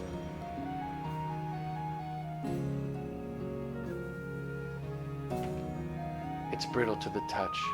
When you tweak and nudge its meridian lines, it responds, but sometimes crumbles while doing so, or ties itself in a knot. This is going to take a lot of time. You exhale, leaning back in your chair. You look through your notes, comparing it to the most recent and relevant material you were able to find in the quarters. From what you can see, this is going to be a problem with two sides to it. For one, the systems need repairing. You'll need your toolkit for this, and the repair work will have to be done on site where the problems are. And secondly, there might be an issue with the magic generation. Which brings you to another problem. Studies on magic as a source are still in their beginning stages. We know it's there, scholars say. We can feel it, study it, manipulate it. We can train ourselves to put it to use, but why it's there? And how? And since when? We don't know.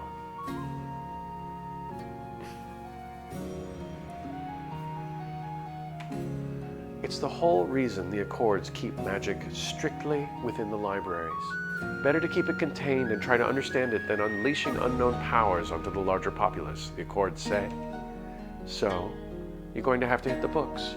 The saving grace of it is that the summit will have the most extensive collection of knowledge on it. You stretch, wincing at the stiffness in your shoulders. Maybe you should take a break and stretch your legs. You've passed some of the lecture halls before. You might find something interesting. And after hearing about the rising tension earlier during breakfast, you're curious about what other scholars have to say, or what news they bring with them.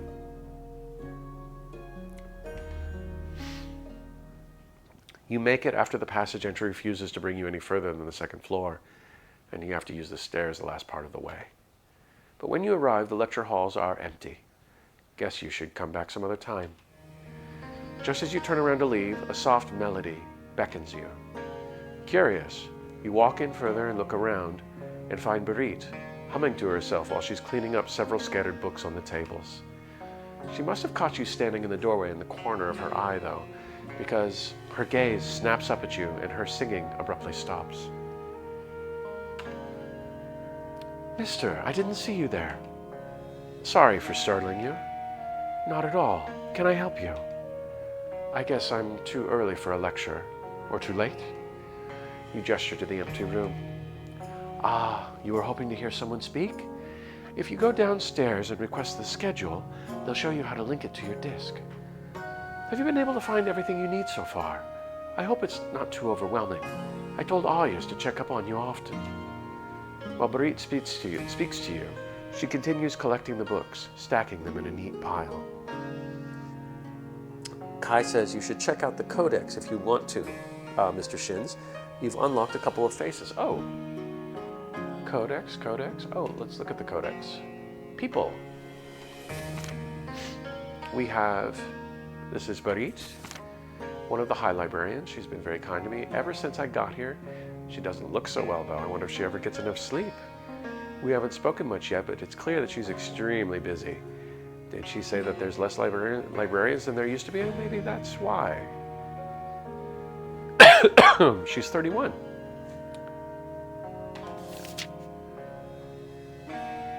Who's this? Oh, Doreen.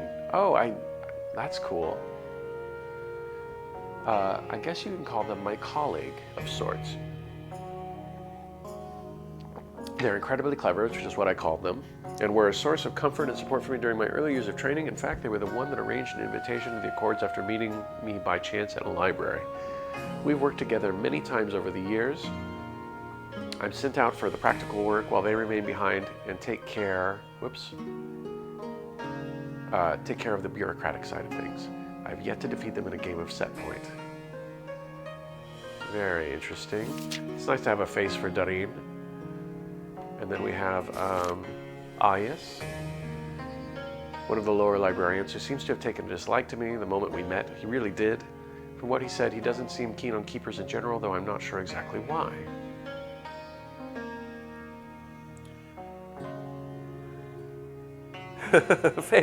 Faces, Codex, unlocked faces.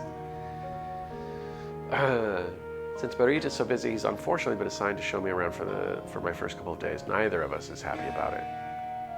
And that's all I got so far. Anybody else? No, but there's three more slots. I like these sketches. This is a beautiful game. Beautiful game, Kai.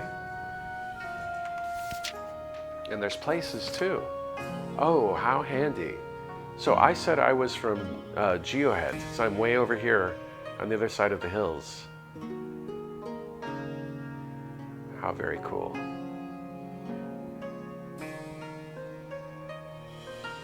We have a little descriptor of each place.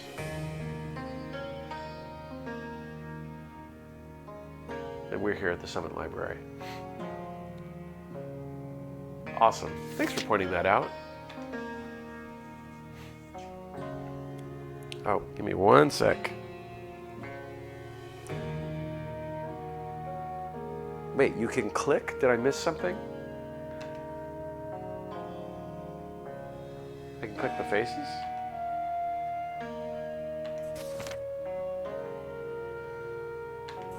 Oh, look at that. Well, I want to know more about Geohead then.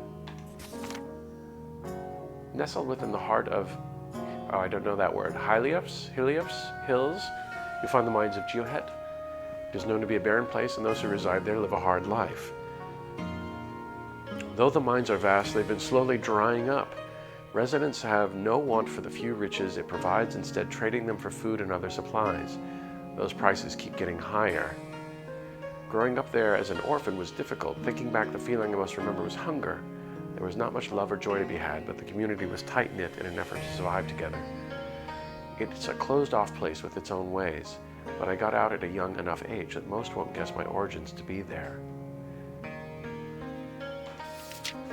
How cool. Tell me more about the flowers. The flowers. Okay. I'm not going to read all of these, but know that they are there for perusing.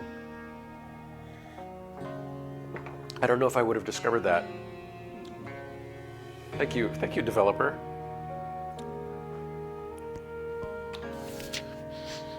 Okay.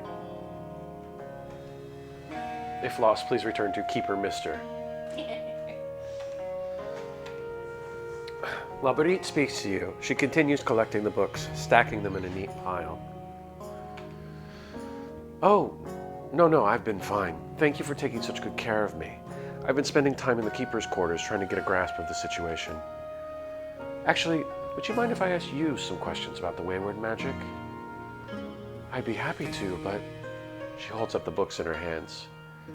I need to get going and put these away. I see you're setting a good example. A short break won't hurt, right? Can't someone else do that for you? Probably not, right? If she's so busy and there's few keepers, that's probably kind of insensitive to say. But, you know, she does need a break, and I could twist her arm into a break. Recht is making a request of me or a request of Kai, Recht? Oh, of Kai, okay. I'm gonna go ahead and say, just take a short break. You're tired. Lilac says she does need a break. Yeah, let's force her to take a break. Barit smiles, but it doesn't quite reach her eyes. Oh, now I feel bad.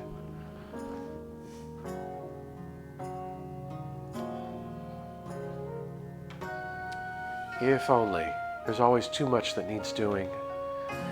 Sounds like it's tough being a higher librarian. Ha! You have no idea. My apologies. I didn't mean to complain. I'm used to it. How about I accompany you then? I'll ask my questions while we walk. All right. The two of you leave the lecture hall, Barit taking the lead. She seems to know exactly where each book needs to go.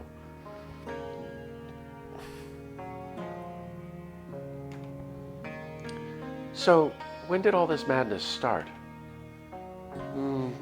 I recall Amarisha working on it 2 years ago, but it wasn't as bad back then. A fluctuation, she called it, I believe.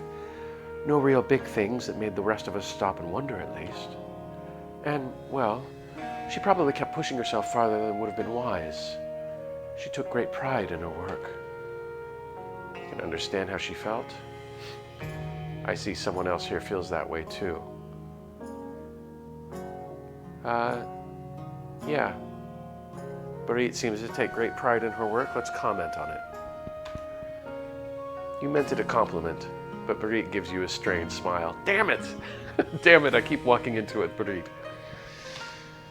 Of course, upholding the summit is a job to be proud of. In any case, when she was too sick to work anymore, she was off much worse than anyone had realized. Akutai Sem stepped in, the Accords got involved, and Amarisha was shipped off. A shadow takes hold of Barit's expression. None of us have heard of her since. And in the meantime, others have come and gone. It's not gone well, I'm afraid.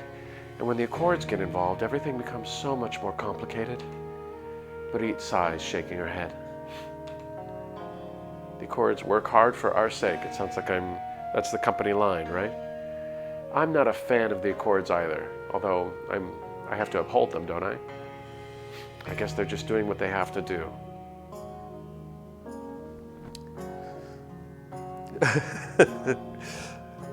Kai, oh, Jesus. A guest appearance?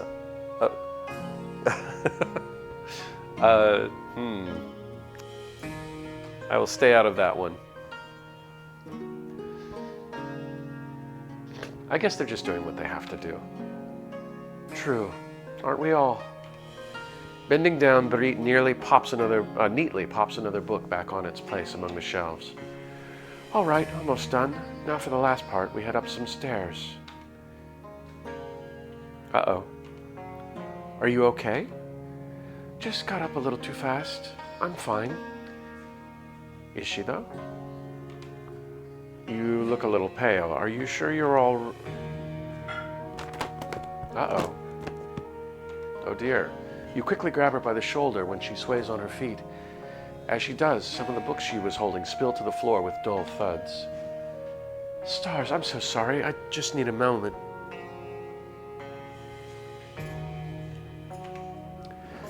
Looks like you might need a little more than that. Barit lets out a weak laugh, one hand pressed to her forehead. I just didn't sleep well last night. Nothing to worry about. Maybe you should go see a healer. Did you sleep at all, though? Okay, if you say so. No, that's not the right one. It's time to go see a healer. Oh, no, it's really quite all right. Seeing a healer isn't necessary.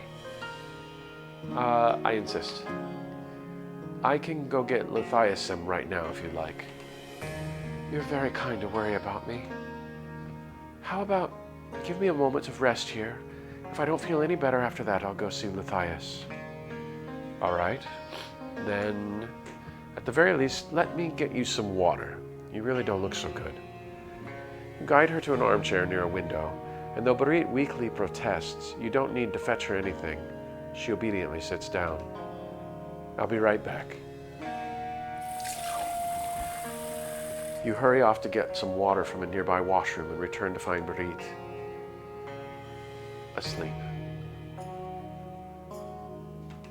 Her face, though still tired, looks so much more peaceful like this. You smile to yourself. Clearly she needed more than just a moment of rest. Well, you're not about to interrupt it. You quietly set down the glass of water.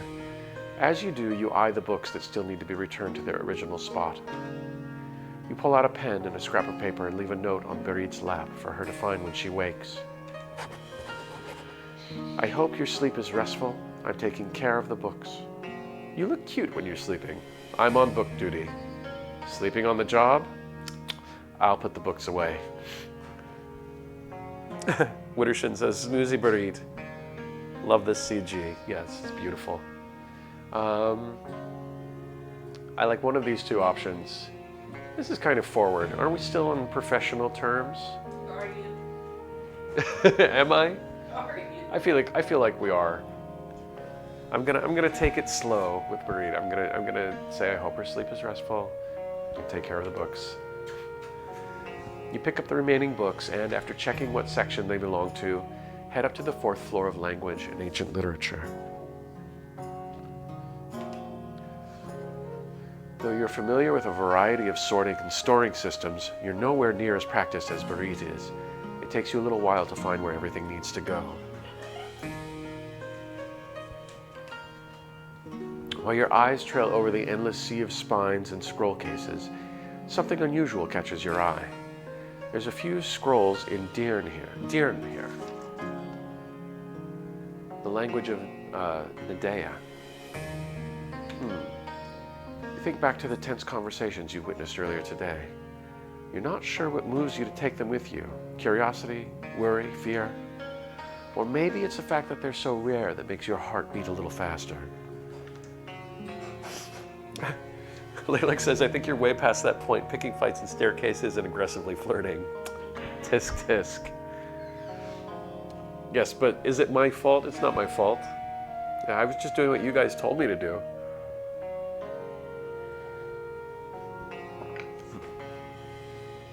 Maybe it's the fact that they're so rare that makes your heart beat a little faster. Most of these scrolls were destroyed during the war efforts long ago, and those that remain were hunted down by the current emperor. Who knows what they'll tell you? You quickly finish up putting the books away. As the final one is slipped back into where it belongs, your eyes linger on the shelves. It'd be a nice change of pace to read something that's not about magic.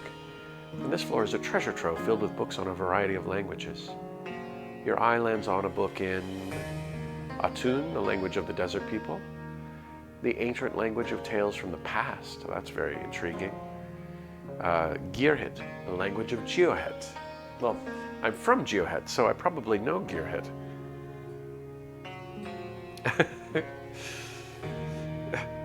Laylik says we're voicing your innermost thoughts. We're the voice of your true heart. I think I'm going to do the ancient language of tales from the past. That appeals to me. Darin Sen has shared with you many stories based in ancient texts, though you suspect they altered parts to make you laugh. It'll be nice to revisit some or discover a couple of new ones. You choose a title you don't know, The Sea and Its Call of the Rain, a title Darin Sem has shared with you. Two Lovers in Starlight. Two Lovers in Starlight? Darin Sem shared that with me? Sounds rather pointed. We're in the walls, says Rect. Let's do The Sea and Its Call of Rain, because I probably already read this one. And I want to read something new. You wonder what it's like to live a life near the sea, especially one that talks back to you, like in this tale. You find the coziest looking armchair in a quiet corner and settle with your book of choice. The Sea and Its Call of the Rain surprises you with its serious yet poetic tone. The sea calls out for its lover, the rain, to return to them time and again, and the rain comes as it does and goes as it will. Quickly you begin to pick up on the themes that symbolize how patterns of a relationship can manifest in different ways over time.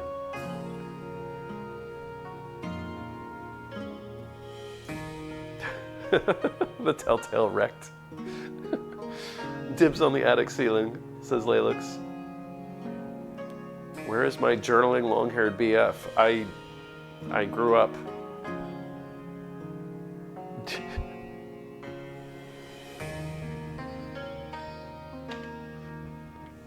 Or maybe they're yet to come. Who knows? Pardon me while I drink tea. Here we go.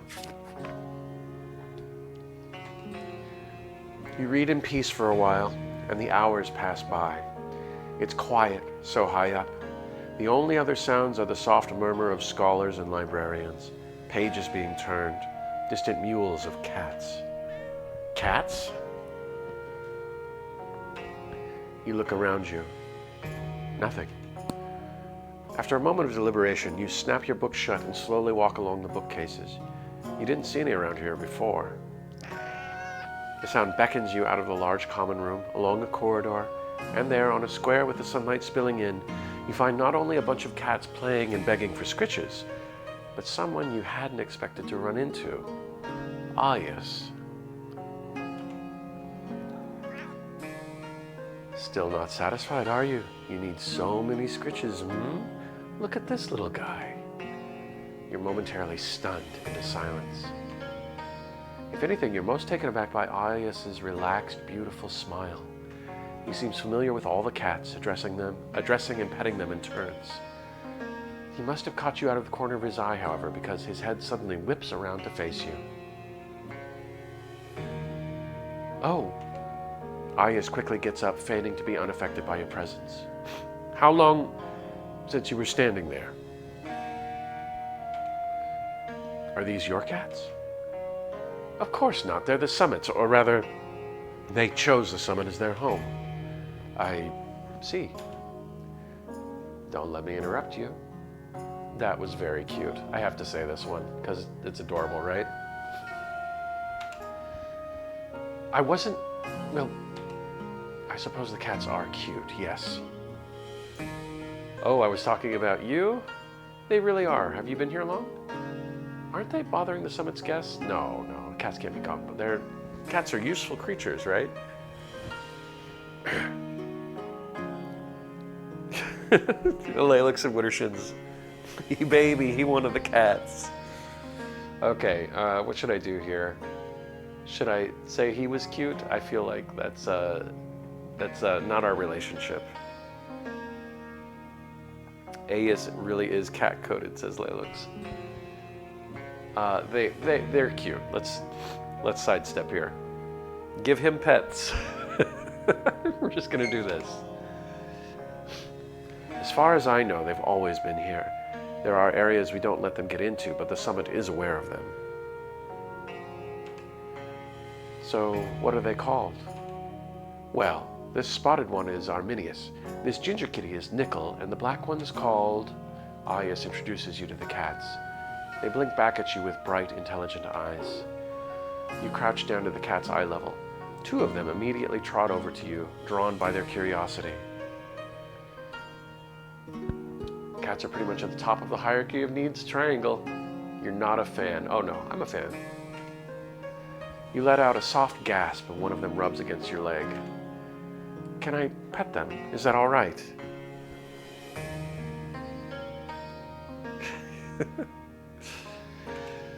Sure, just be gentle. You hold out your hand, a small snout immediately sniffs it, and then Nickel headbutts their head against your head. You smile and scratch between the kitty's ears. Soon you're surrounded by more, all coming for either a quick greet and sniff or a cuddle. This is the best job you've ever been on. This is the best job you've ever been on by far. They're very friendly. Must be used to all the people in the summit. You turn back to Ayas as you say this.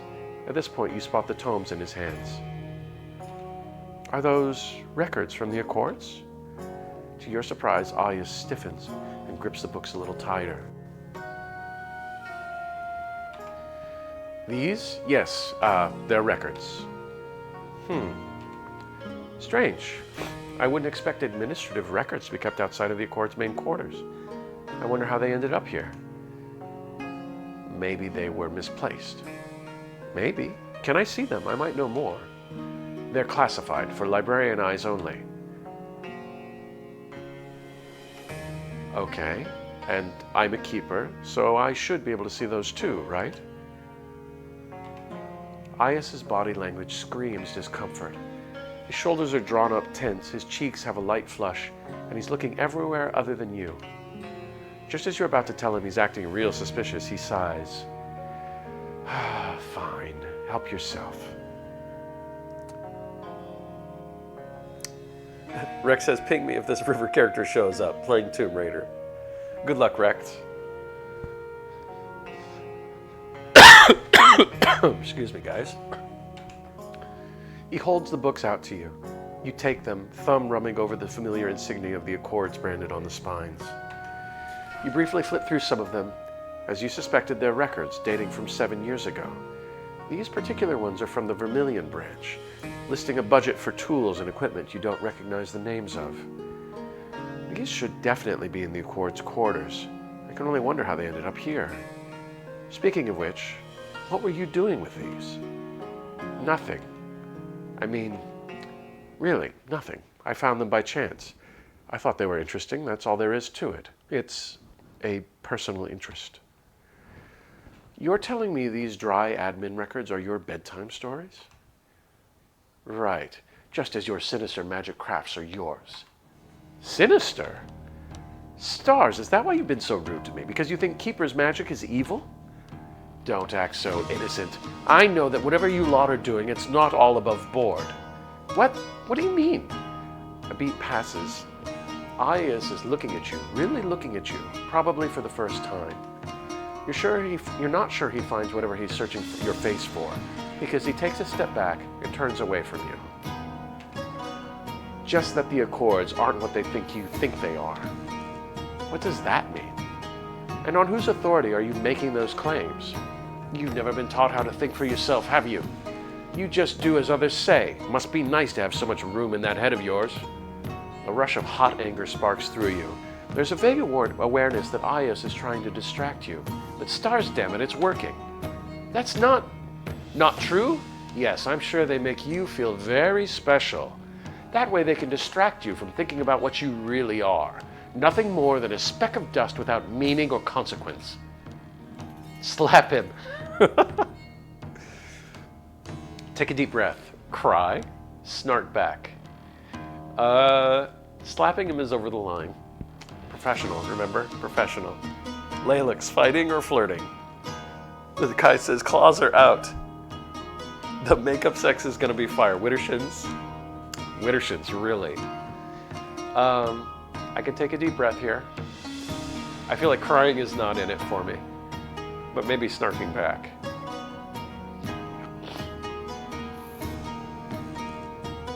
Rex says, beat his ass, then make vicious love. I don't. If I slap him, I don't know if I'm gonna have that opportunity. I'm gonna snark back. Let's just snark back because he's being rude. I can snark back. Laylick says, snark. Thank you, Laylick. Let's snark. At least I don't use whatever small amount of brains you think I have to degrade others. Is that all you can do? Be a prick? I suppose you'd have to make up for your lack of personality. You're just a coward, hiding behind empty insults so people won't see what you really are. A miserable little man. Ayas flushes an even brighter red with anger. You can call me whatever you like. I pity you. Strung along like a dog wagging its tail while the master sharpens the knife. Pathetic. The rage inside your chest has been building steadily, and you realize you need to step away from this before you say or do something you'll really regret.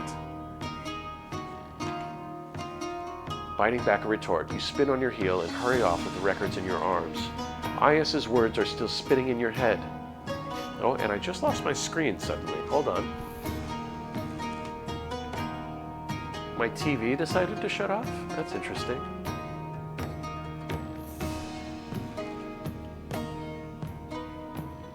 That was weird. Okay, it's back. Ayas's words are still spinning in your head, and it takes you a while to calm down completely.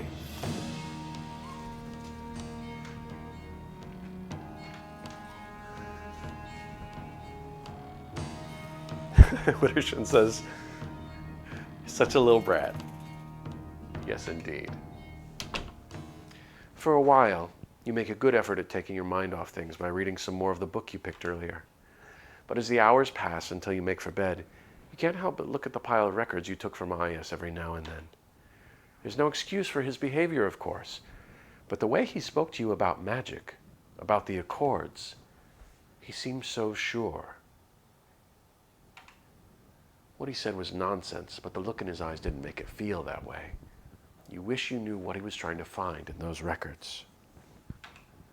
The niggling feeling of missing something accompanies you as you drift off to sleep.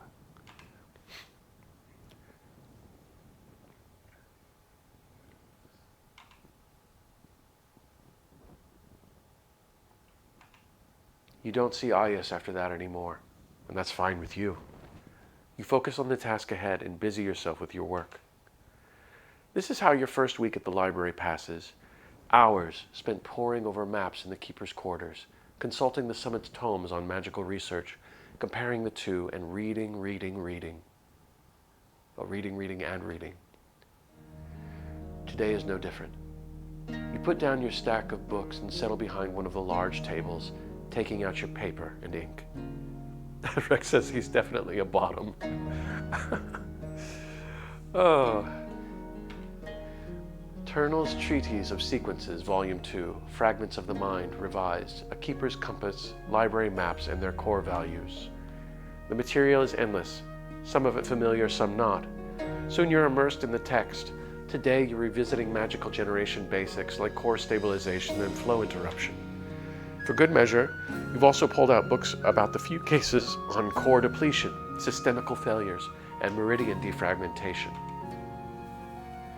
You hardly notice how much time has passed until a voice rouses you from your work.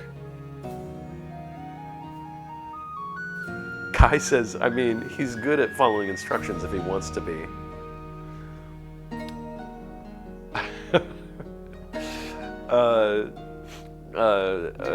So Ayas as a bottom is now canon from Kai.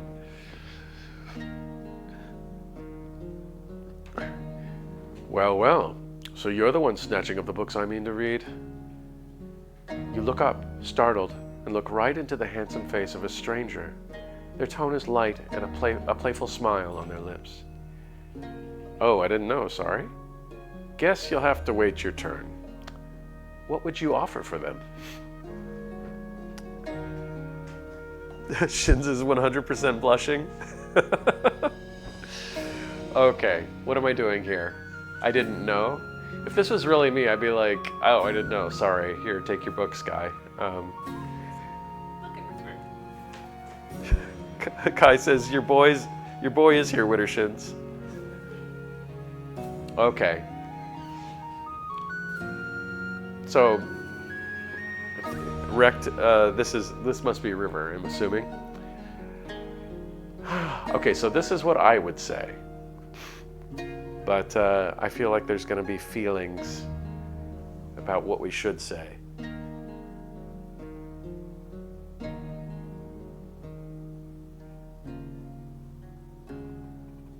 Okay.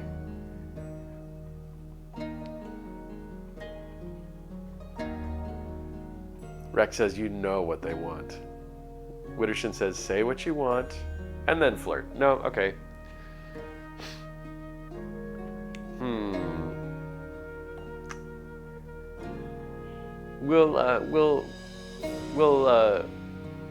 We'll see what he'll offer. The stranger lets out a low, soft laugh. You like to barter, I see. What would you like in return for your generosity? Give me your name and I might consider sharing. A small price to pay, you are most kind. I'm River Zarisha, so pleased to make your formal acquaintance. Zarisha? Nice to meet you, River Sem. I'm the library's keeper, Mr. Oh, I know. River smoothly seats himself across the table and gestures to the book you're holding. Now that introductions have been made, tell me, what are you reading? You hold up the book so he can see the cover. Making Magic, Advanced Theories on Class-Bound Properties. The perfect bedtime companion. Stars, I hadn't noticed it gotten so late. You catch a glimpse of the dark sky from a window and rub your temples. I suppose I'll have to bid you good night then. Don't leave on my account. Isn't nighttime when the real magic happens? And I suppose you're an expert in that field. Yes, the real magic. Sleep. This is the best response. This is the best response. Wittershin says, hello, River. Merry shins, please. I won't mind. Oh, you're giving me up for River? Talk dirty to us, River, says Lalix. Okay. You're right, Rex. Let's continue. And I suppose you're an expert in that field. I wouldn't dream of boasting of my accomplishments. I rather prefer to prove myself through action. Jesus Christ. Their lips have turned into a sly grin. He's challenging you. You're very forward, River Sem. Kai got auto-modded. Hold on, let me allow this. It can be a three-way, Wittershins. Oh my god.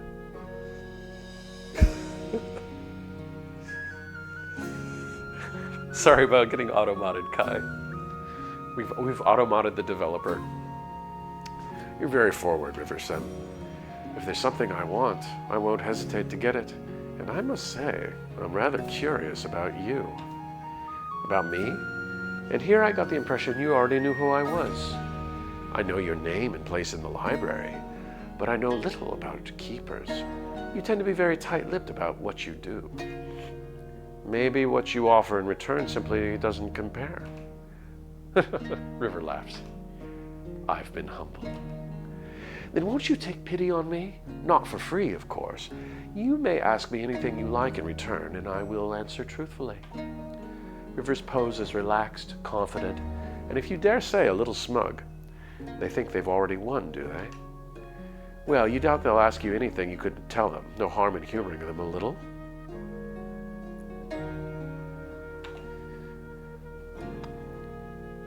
You're from Axis, aren't you? River leans back in their chair, pleased. And what else? You're going to make me work for my answers? Isn't that the best way to learn? You eye them critically. Fine clothes, smooth skin without a blemish in sight. Shrewd, calculating eyes. Their accent gave them away. You recognize the familiar Axian lilt from spending years in Axis with Daridsen. As for the rest, if I had to guess, I'd say you've lived a life of finer things. Perhaps you belong to a wealthy family. But the fact that you're here, so interested in the lowly work of keepers in their libraries, must mean you're either a politician or someone with too much time on their hands.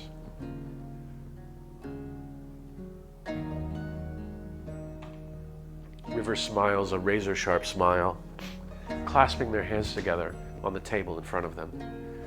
Well done. Now I must confess that I wish I had more time on my hands than I do.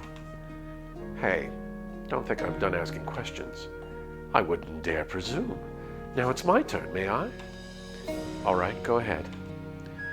About your work, What does it entail? From what I've seen, keepers are capable of many different things. I suppose keepers are pretty versatile. There's a lot of different things we can do depending on the areas we specialize in. There's the basics like magical engineering, systematics, learning various symbol languages, and the actual practice of manipulating magic.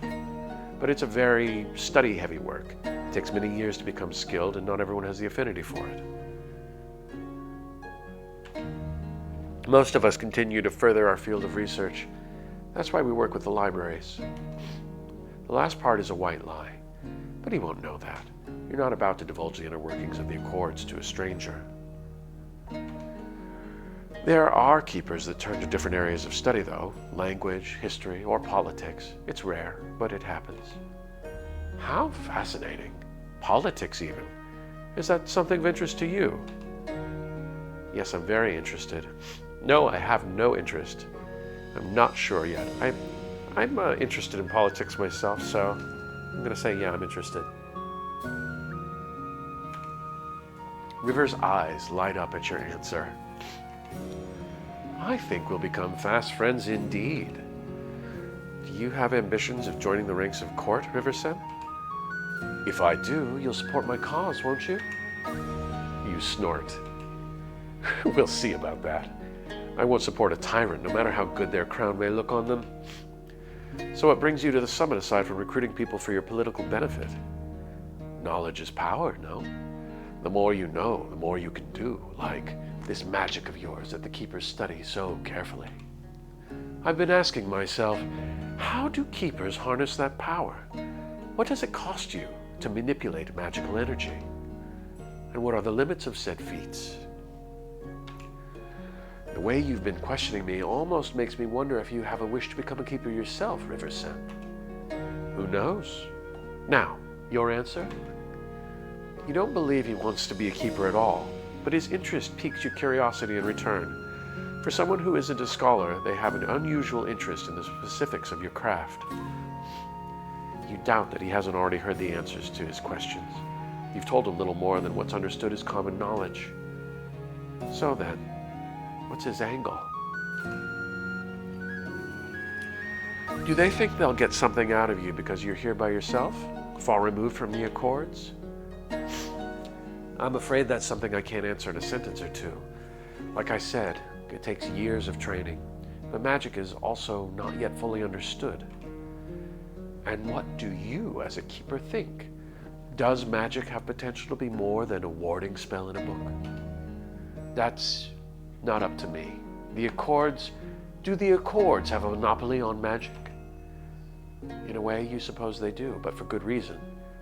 That's what you've always heard said anyway. I believe you'd have to ask the Accords to understand the way they work. I'm only a humble keeper.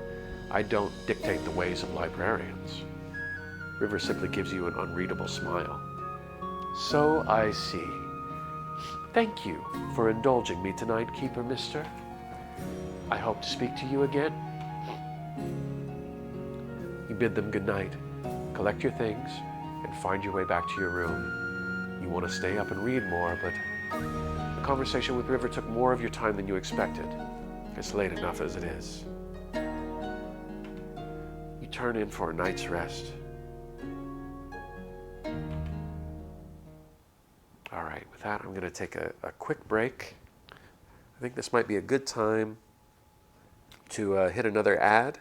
So I will see you guys in 30 seconds. All right, welcome back. Hope the ad wasn't too long or too unbearable. And on to the next. When you wake, you feel disoriented. For a second, you're sure you're back in the Ivory Commune, sleeping on a simple bed in your small room. Oh, and Wittershin says, another game from Kai, Traveler's Road. Highly recommend. Excellent. But when you reach out your hand, it touches cool stone instead of wood, and the bed doesn't creak the way it usually does. That's right. You're far away from home. You get up slowly. Maybe it's because you woke while thinking of the place you resided in for so long with Darin-san. but you sit down at your little desk, grab some paper and ink, and start writing.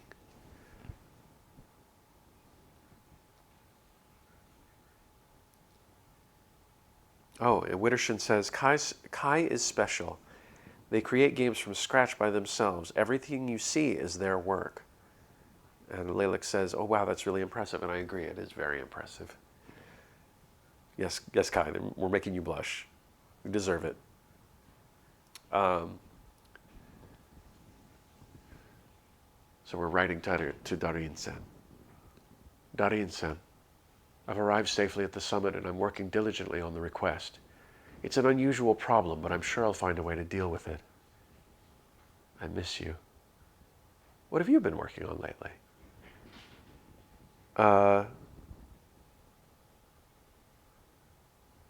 What do we say? Darin is definitely special. We probably do miss him. Let's try, what have you been working on lately? You said you wanted to return your own research to your own research again, right? Is it going well? Tell me if you found anything interesting. Thank you again for your recommendation to Akatai-sen. I was not aware you knew her personally. She did mention something that I wanted to ask you about. Other keepers have been here before me, and some fell ill to core sickness. I didn't think that existed anymore. Do the Accords know? Should I be worried? Did you know? That aside, I've heard rumors about the escalating conflict. I hope this letter has found you safe and sound in Axis. Warm regards, Mr. There. You seal the letter and tuck it away in your pocket. You'll drop it off at the post area on your way to breakfast. Today you'll be assessing the magical damage in person for the first time. Now that you've spent time in the Keeper's quarters and have compared your notes with the material you found in the summit, you feel prepared to make an attempt at beginning the physical repairs. After you've had a quick breakfast and collected everything you'll need, you head upstairs. With your toolkit at the ready, you methodically set to work. Chalk, ink, knives, salt, maps of the first floor, your disk, and your notes. You draw the required sequence on parchment and call forth the system of this floor. It rises from the paper to hang in the air in front of you, translucent and glittering. The maelstrom of the moving, breathing magical network hits you with such a force, you suck in a sharp breath.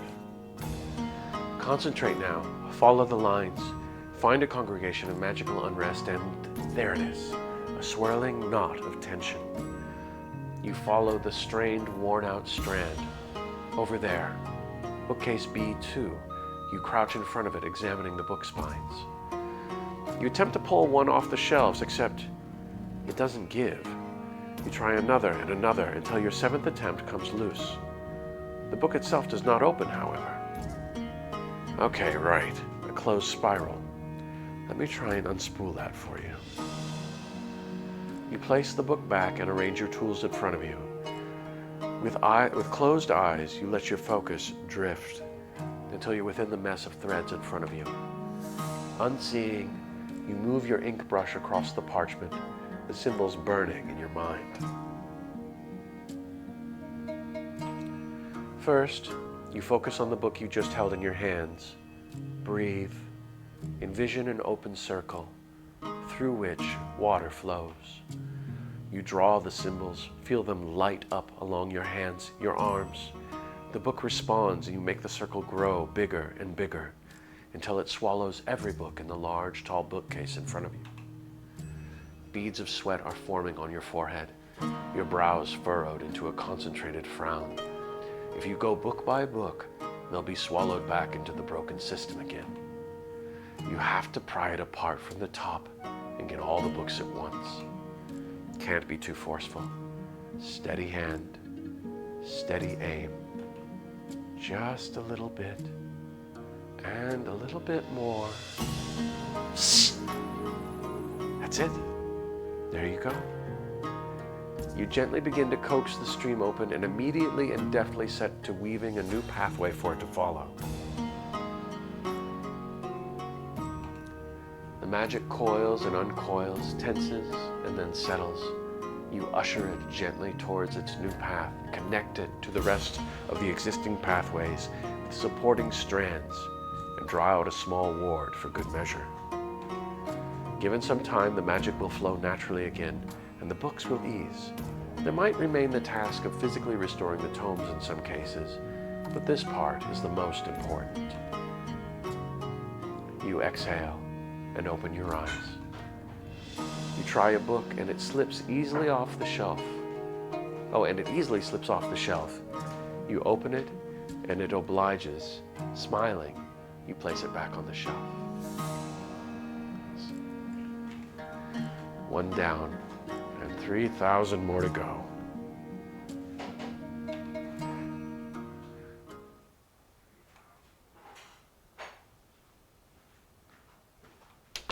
After shutting the door to your room, you lean against it, shoulders sagging in exhaustion. You've managed to rewire 10 points of magical tension today, but it has drained you of all your energy. You feel good about it, though. By going through different areas and rewriting their paths, you've gotten a much better feel for the summit's magic. And tomorrow, it'll be easier. The sequences you've woven in place will act as conduits that will guide and strengthen other paths. You fall asleep within seconds. You look in horror at the bookshelf in front of you, where you've poured your blood, sweat, and tears into for hours yesterday. Nothing? Nothing. Where? Where are your strands? Where are your carefully crafted sequences? You stare, dumbfounded, as if you've never, it's as if you were never, I can't read. It's as if you never were here yesterday. If anything, the magic is even more agitated. Okay. You'll just try again. Maybe you made a mistake somewhere. Or maybe you need to tweak the sequences you wrote. Maybe the summit requires a different approach than you use normally. It is made up of many different kinds of magic after all. You sigh and get to work. You repeat this cycle the next day, and the day after that, and the day after that. You accumulate piles of notes where you write and rewrite sequences, test different methods, and try a variety of symbol structures. Nothing. This isn't getting me anywhere. You're standing in front of the very bookcase you spent several hours in front of yesterday, hands on your hips. You give the spines in front of you a withering look. Am I getting something wrong? Why does it keep reverting? The new safekeeping bindings you devised and put in yesterday to prevent this very thing from happening have vanished. Only the faintest lingering touch of your magical trail is left, uselessly drifting around the broken system. You wave a hand, commanding life back into your previous restoration, but the unsettled magic writhes out of your grasp. Guess it needs some time before you try again. With an unhappy sigh, you bend and pick up your toolbox.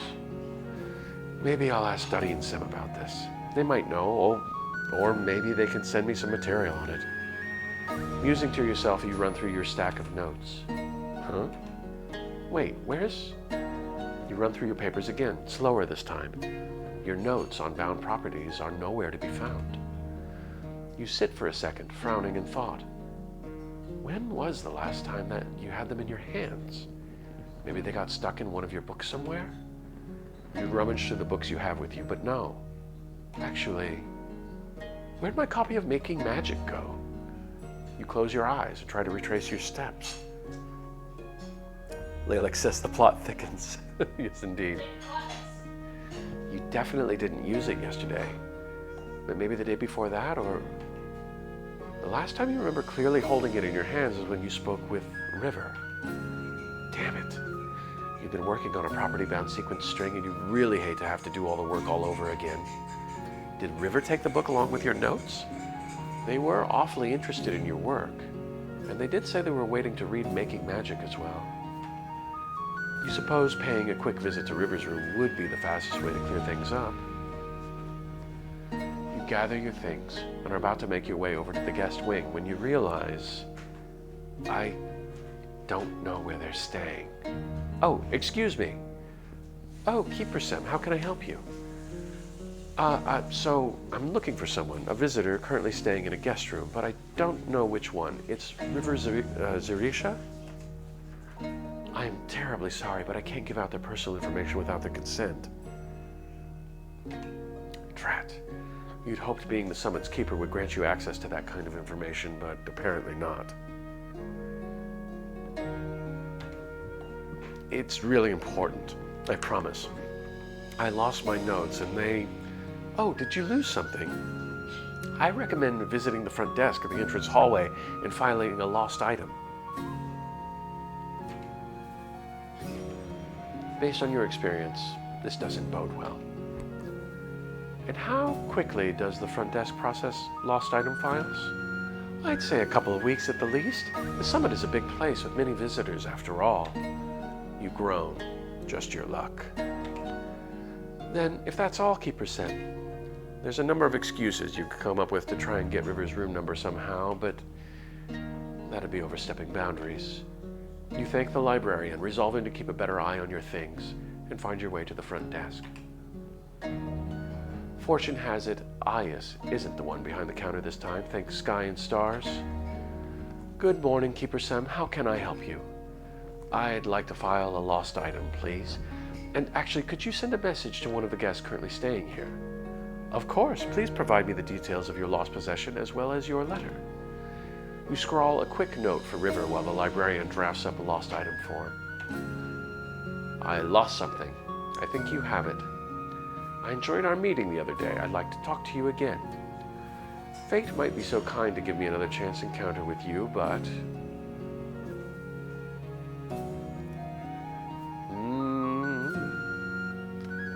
This is fairly straightforward.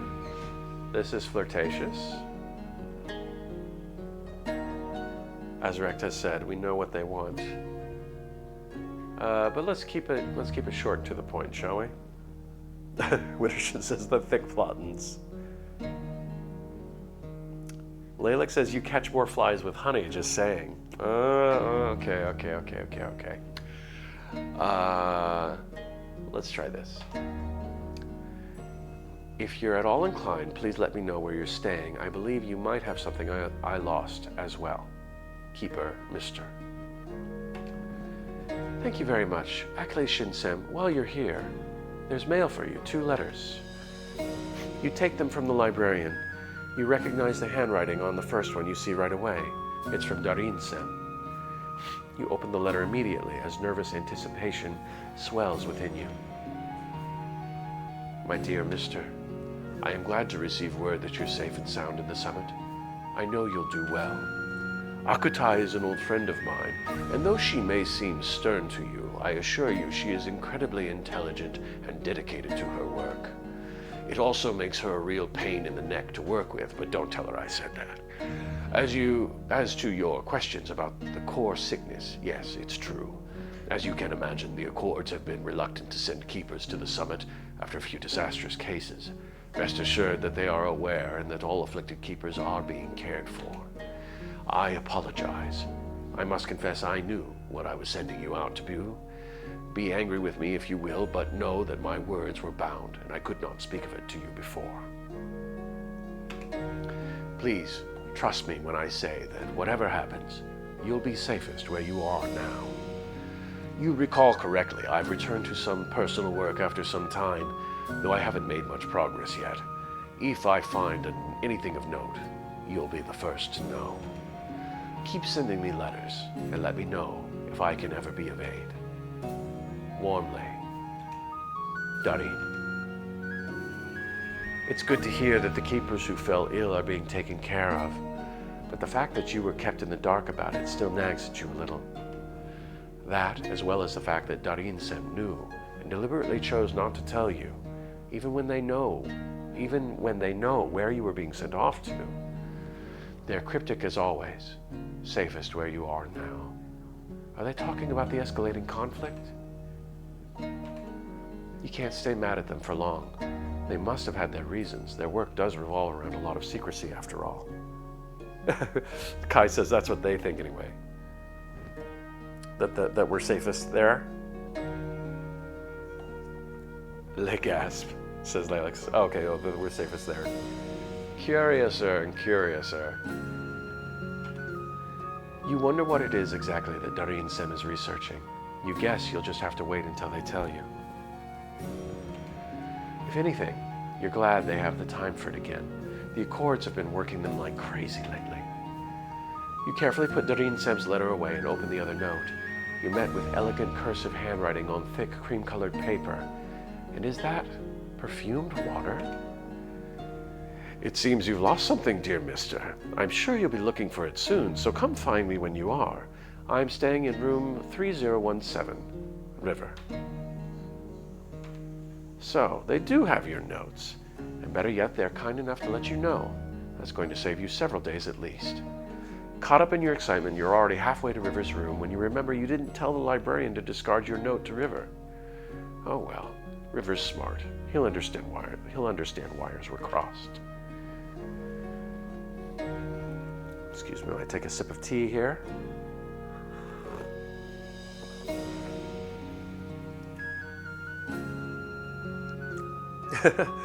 Kai says Darin did not account for grumpy librarian boys. Alex says, Darin, damn it.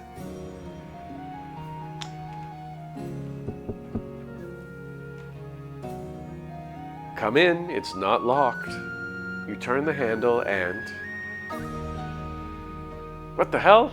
In a room far more luxurious than your own, River lounges atop a chaise lounge surrounded by plush pillows and expensive fabrics. Well, this is certainly a sight to behold. I'm sorry, I'll wait until you're decent. Those aren't my notes, are they? Yeah, let's. I want to ignore his state of dress, and say just go to the notes. Everybody's saying, "Oh, hello, hello."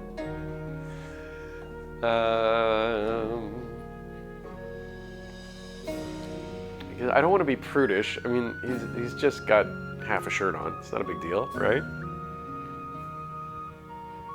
Shameless shins. Yeah. Yep, we're doing it.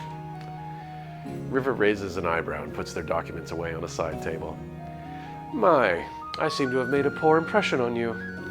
Rest assured, your notes are untouched. Your handwriting is immaculate, by the way, as expected of a keeper. So you did read them. Don't be too cross with me now. How else would I have known they belonged to you? Kai says, choice with consequences later in the game. Oh, really? Oh, and Lalix and I just said the same thing at the same time. Get out of my head, Lalix. Oh, it's okay. You can stay in my head. It's fine. Besides, I regret to say that I couldn't understand most of it. You're right. I apologize. I could have been a little more graceful.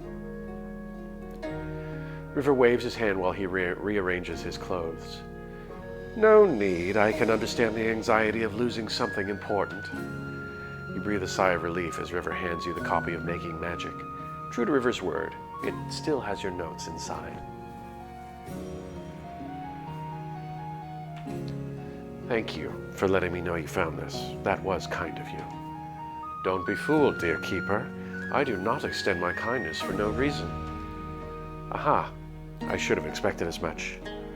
I suppose I do owe you one, seeing you spared me the horrors of librarian bureaucracy. A slow, pleased smile plays on River's lips. Indeed. I'm afraid I'll have to let you go for now, however.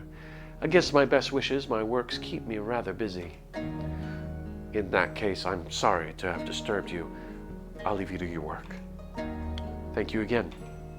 You're most welcome to visit me again any time, dear keeper. With a mouth a little drier than usual, you exit River's room, clutching the book to your chest. Shameless River indeed. Work continues. You've been at the summit for a couple of weeks by now. And so, you're not surprised when Barit lets you know Akutai has summoned you to her chambers. You smooth out your clothes while on your way, breathing steadily. When you knock, Akutai's voice immediately rings out. Enter, please. It's good to see you again, Keeper, mister. Likewise, Zenith-sen. I've called you to hear your judgment. Have you had opportunity to inspect the library's magic? Did you find anything? It's as complicated as you warned it would be. Restoring the problem areas seems easy enough, except for the fact that my work vanishes overnight. Layla says you can come collect anytime. Vanishes, you say? Yes. The next day I went to check on my work and everything I put in place is gone. I've tested this several times on different library sections with different kinds of issues.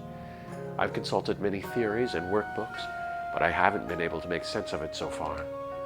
It leads me to believe that it has something to do with the magical generation, but magical generation isn't yet fully understood, and so the problem can't easily be solved. Ah, you were aware? Akutai sighs and rubs her forehead. Yes, other keepers before you have said similar things. I wish to hear your judgment unclouded by previous ones. I'd hoped... She trails off. You can guess what she wanted to say, though. She'd hoped you'd found something else, something fixable. With your permission, I would like to extend my stay here to study the existing material on it. I'd also like more time to experiment more with restoration practices.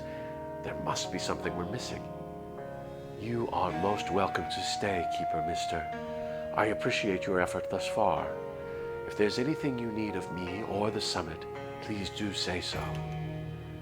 I will. Actually, could I borrow one of the librarians to stay with me during the night? I want to observe the vanishing, so to speak. But of course, you needn't request permission for such things. Akutai leans forward and presses a disc to a communication device. Berit, in my chambers, please. Berit arrives within a minute, slightly out of breath. Yes, Akutai-san? Keeper Mister has need of you. I hope their request to me doesn't mean that you haven't been assisting them with their work. It's okay, Berit's been really busy? Not at all, Berit's been really helpful. Been very helpful. Stay silent. Oh no, let's save Berit. We'll throw her into the bus.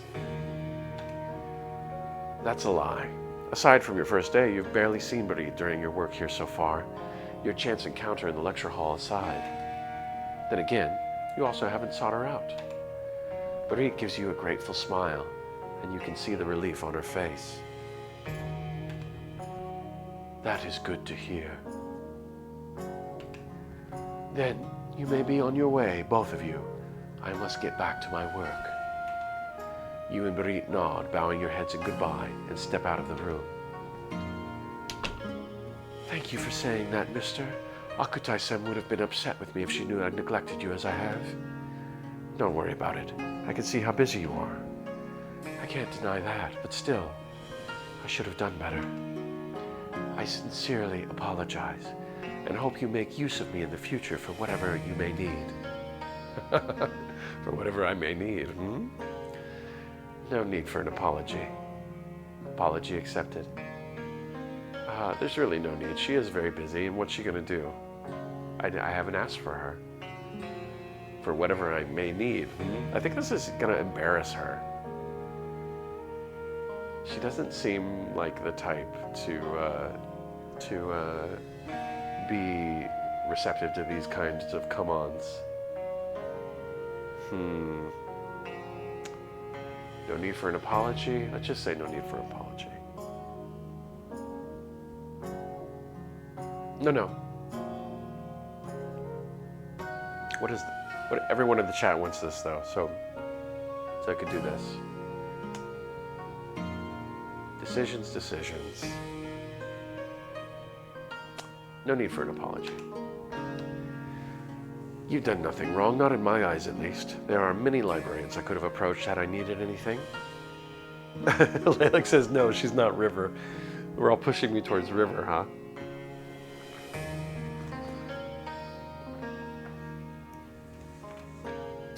I know that.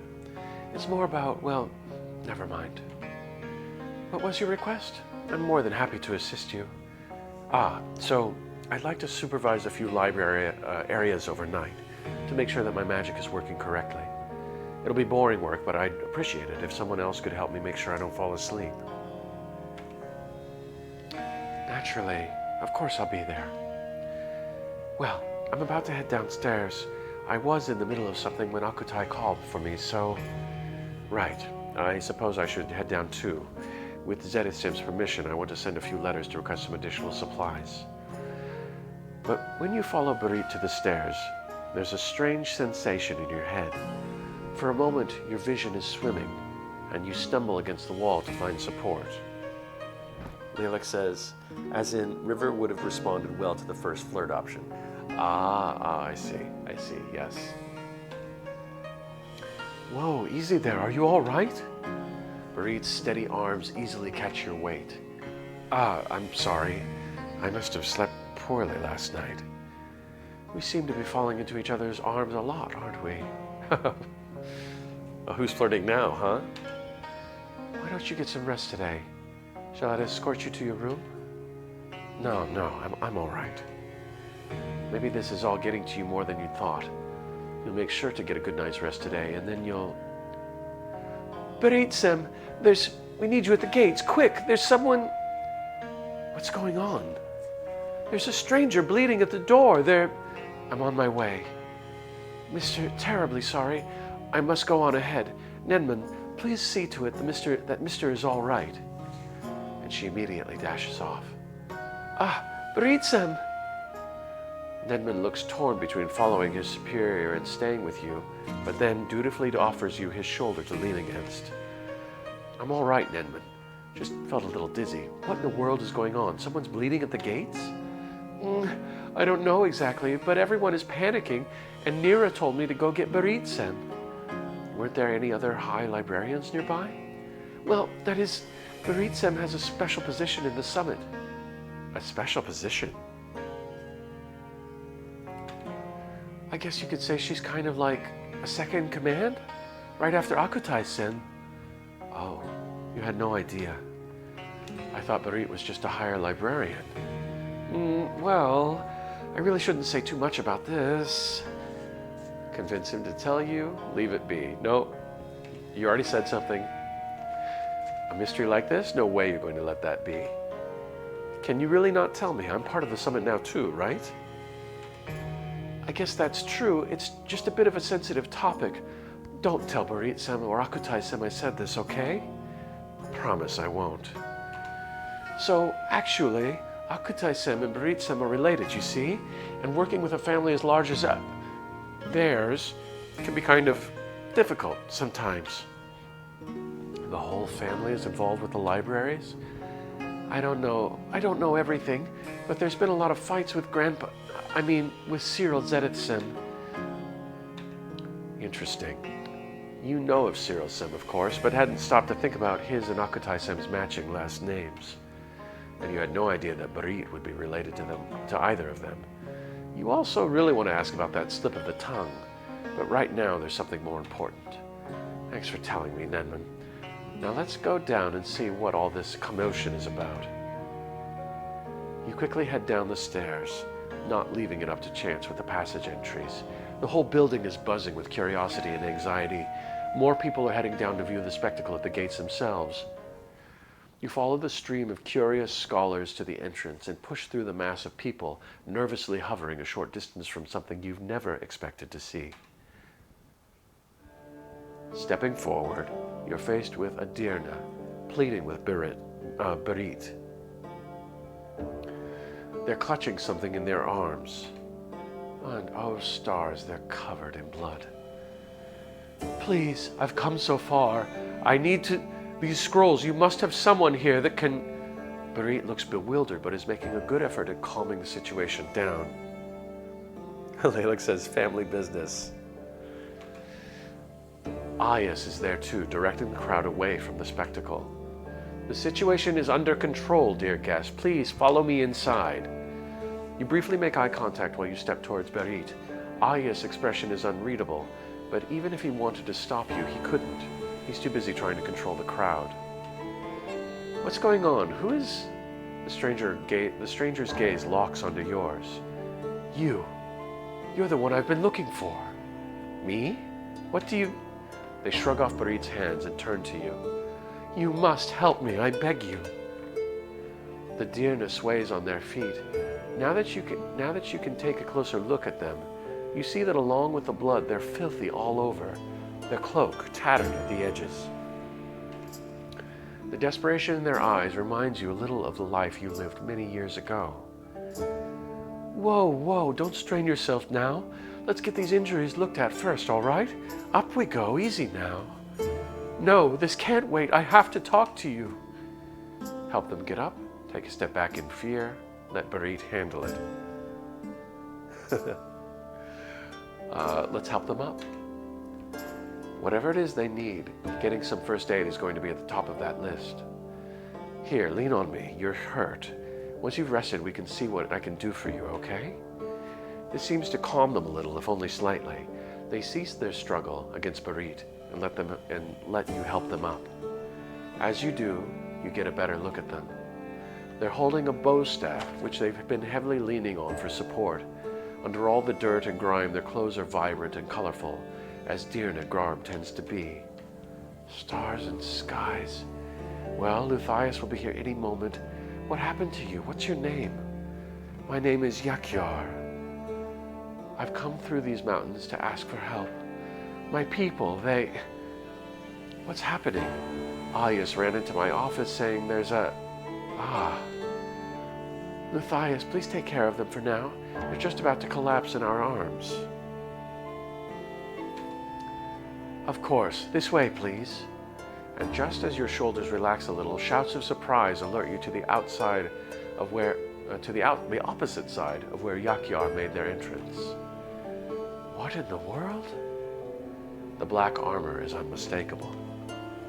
One of the tallest, most imposing men you've ever seen slowly emerges within your sight. No. What's the army doing here? Yakyar freezes beside you. Strangely enough, the man's weary gaze passes over everyone without seeming to see. He speaks to no one in particular. I've come to ask for sanctuary. Yakyar scoffs and bares their teeth. Sanctuary, you monster! You'll never find peace, not as long as I live. And Yakyar draws their staff. End of chapter 1.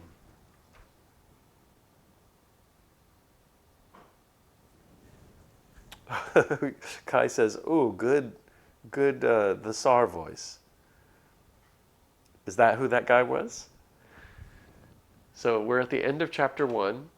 Thank you so much for playing the first chapter of the Summit Library. Put aside your ink and pen, close your books, and turn in for a well-deserved rest. If you haven't done so already, please make sure to save your game. I haven't done so. I will save. Okay. And return.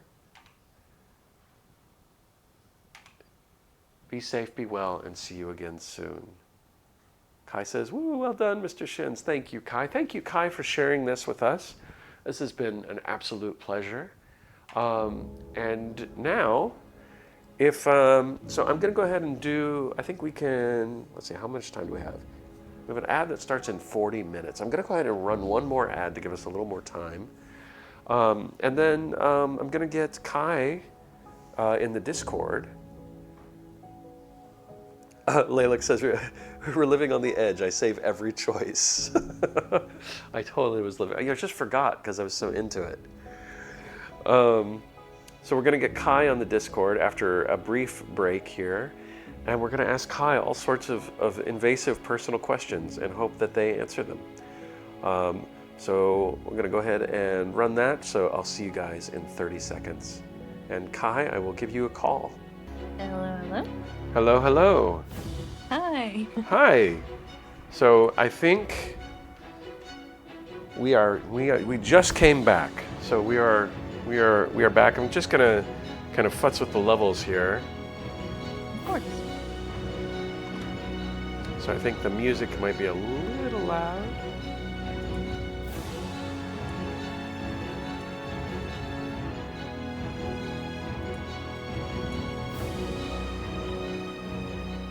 There we go. We'll pull that back a little bit.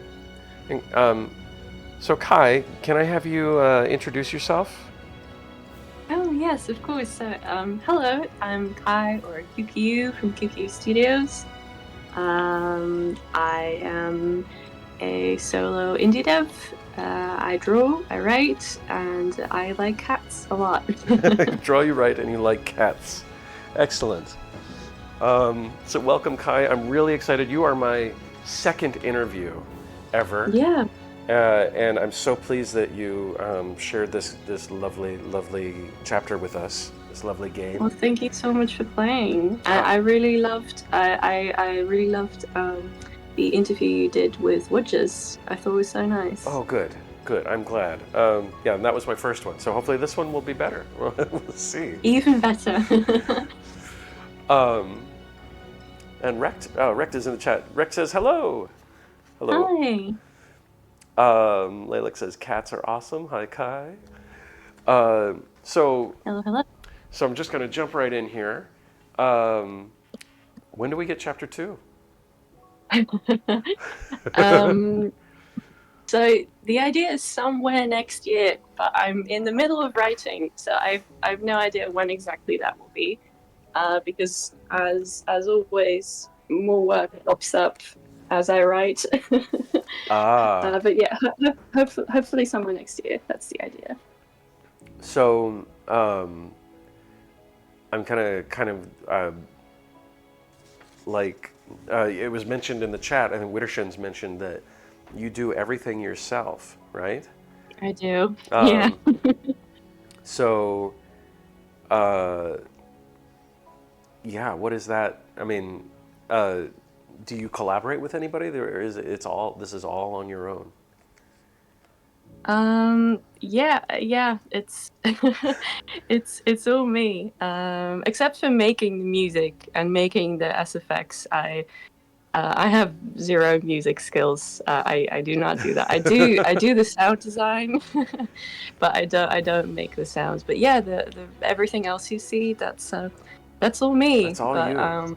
Yeah, I do rely a lot on feedback from friends, though, both from deaf friends online and also real life friends, because it's really useful to know. You know, I've had friends say, "Oh, I wish you had like I wish you made your interface a bit different, the GUI, so like the save and load buttons, because they're not very clear against some backgrounds, and so I had to change that." So that's very valuable. Definitely. Well, and so just friends. What about players? Have players come to you with feedback, and has that has player input, like as outside of friends, led to changes?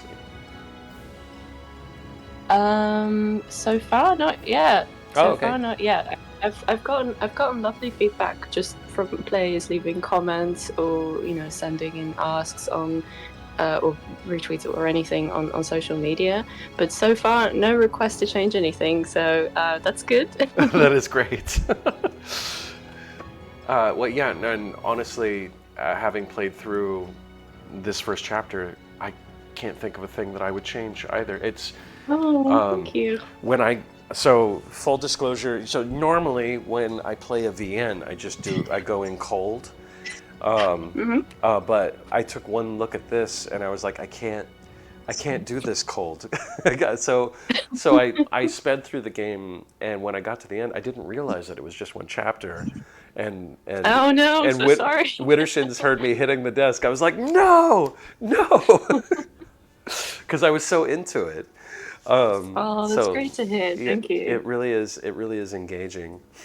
So I kind of jumped ahead in my questions here, but can you share how you became a visual novel developer? Was there a particular game or moment that inspired you or launched you in this direction?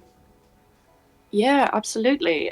So at the very end of 2021, I played a visual novel called Blooming Panic, which, if you're familiar with VNs, is a title you'll probably recognize because it blew up quite a bit. It's a really great VN. I loved and enjoyed very much. And I stumbled onto the fan Discord server for that game and became very active on there for quite some time. I drew a lot of fan art. I had really positive interactions in there with other fans. I'm Wow. not really active on there anymore, but at the time it was a really fun, really supportive community. And in March of that year, I kind of felt like, oh, I should try to make my own game because I enjoyed it so much, and the community was so lovely.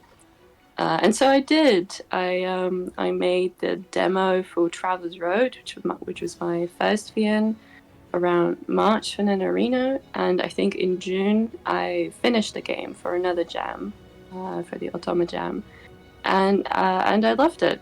I had such a great time making it. I was like, oh wow, this is awesome. I want to keep doing this. Oh, that's really interesting to Yeah, me because, I mean, it can kind of go either way, right? Like a lot of right. people who jump into VN development, they sort of get in. They're like, oh my God, what have I done? Right? But you had the opposite Oh, experience. You got in and then you just loved it. This was for you, huh? yeah, definitely. I mean, there were plenty of moments where I was like, oh god, what have I done to myself? Especially because I was making the game for game jams, which are kind of, for anyone who doesn't know, it's kind of you have like a limited. Sometimes you have prompts for like a specific game, like think like, oh, this game is going to be about time, or this is like for fairy tales or whatever. And then usually it runs for like a limited amount of time, say a month or Hmm. 2 months, or even shorter, or much longer. There's all kinds of game jams, and with that time pressure, I was sweating. Yeah, no, I got to witness Widdershins go through Yeah, the 1 month yeah, it's a lot. Spooktober. Yeah, and it was like by the end of it, I was like, they were they were no longer any good to me as a person. Like I had to let them leave for a while. Yeah, no, it's exhausting. It's fun, but exhausting for sure. Absolutely. But you did game jams, but you're doing it by yourself again. No team. Yep, Wow, yep. that's just so impressive. Thank you. So I want to talk specifically about the Summit Library a little bit. Like this is not just a great visual novel. It to me it reads as great fantasy. Oh, thank you And so I know much. that you know, and some others here may know that I'm a big fan of fantasy writing. I'm also an aspiring writer myself, and I immediately fell in love with this world, with the library, the characters, the magic, especially the magic. And I just want to know, how did you become interested in writing fantasy? Did Oh, you? thank you so much. Thanks so much. That's so kind, and I'm so happy to hear that. I've always really loved fantasy. I've always been a reader. I grew up with all kinds of fairy tales, lots of magic in those, Definitely. and I just never really stopped loving that. Though I will say, I hadn't really considered writing before, not seriously anyway. But I have always loved stories and making stories.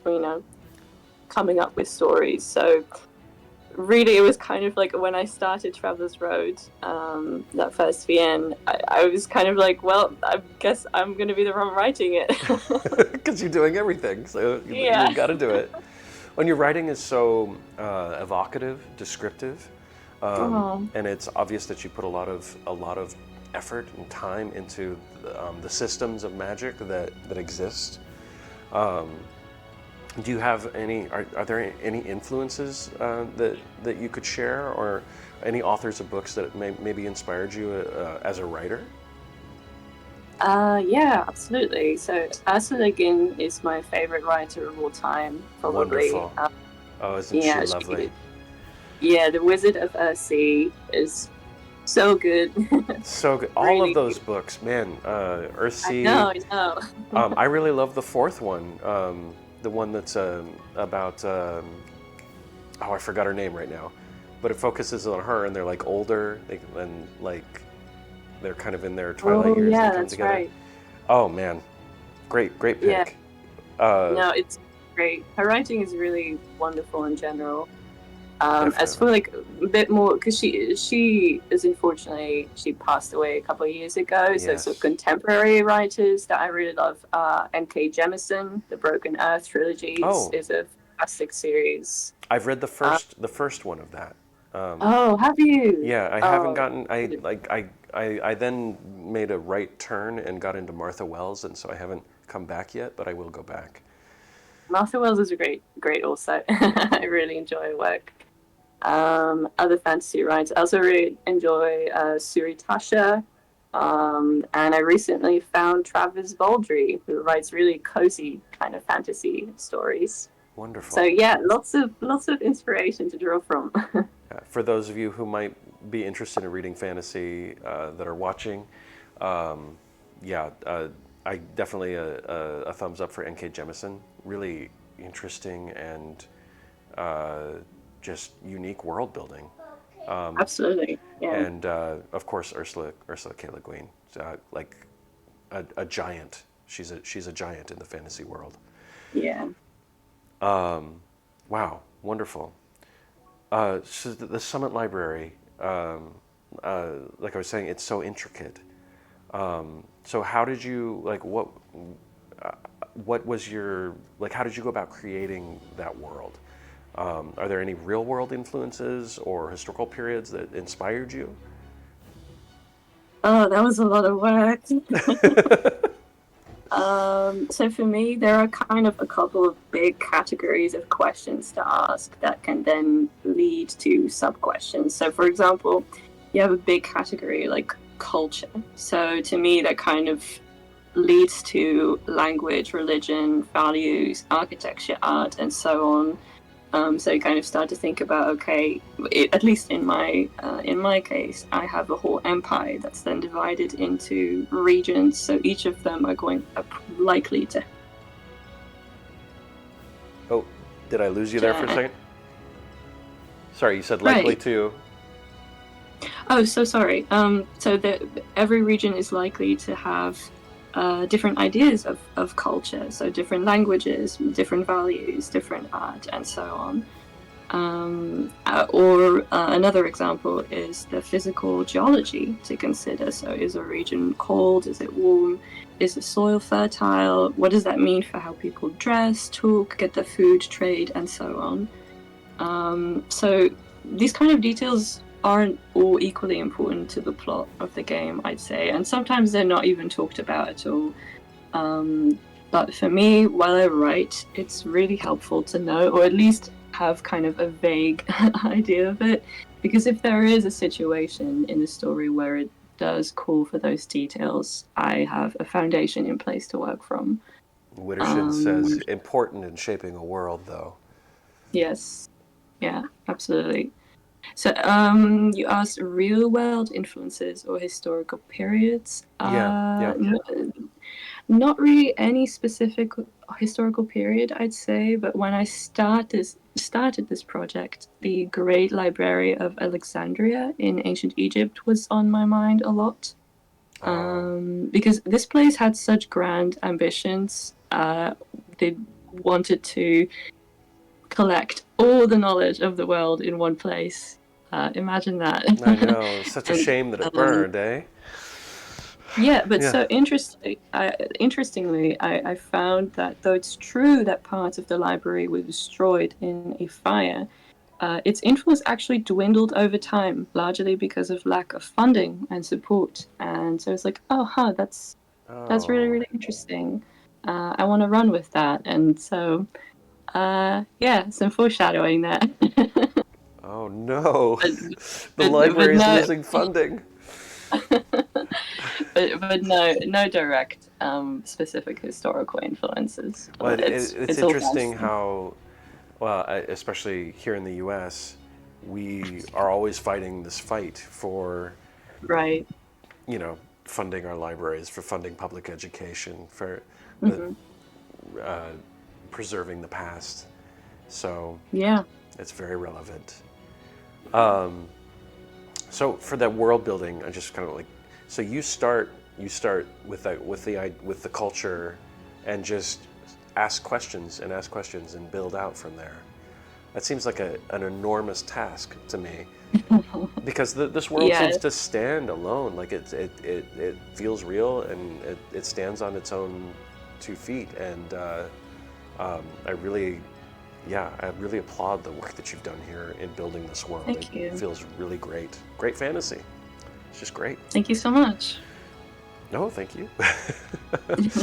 um, so I'm really excited to talk to you about the magic. Um, Yeah. and I'm very interested in how magic is used in stories.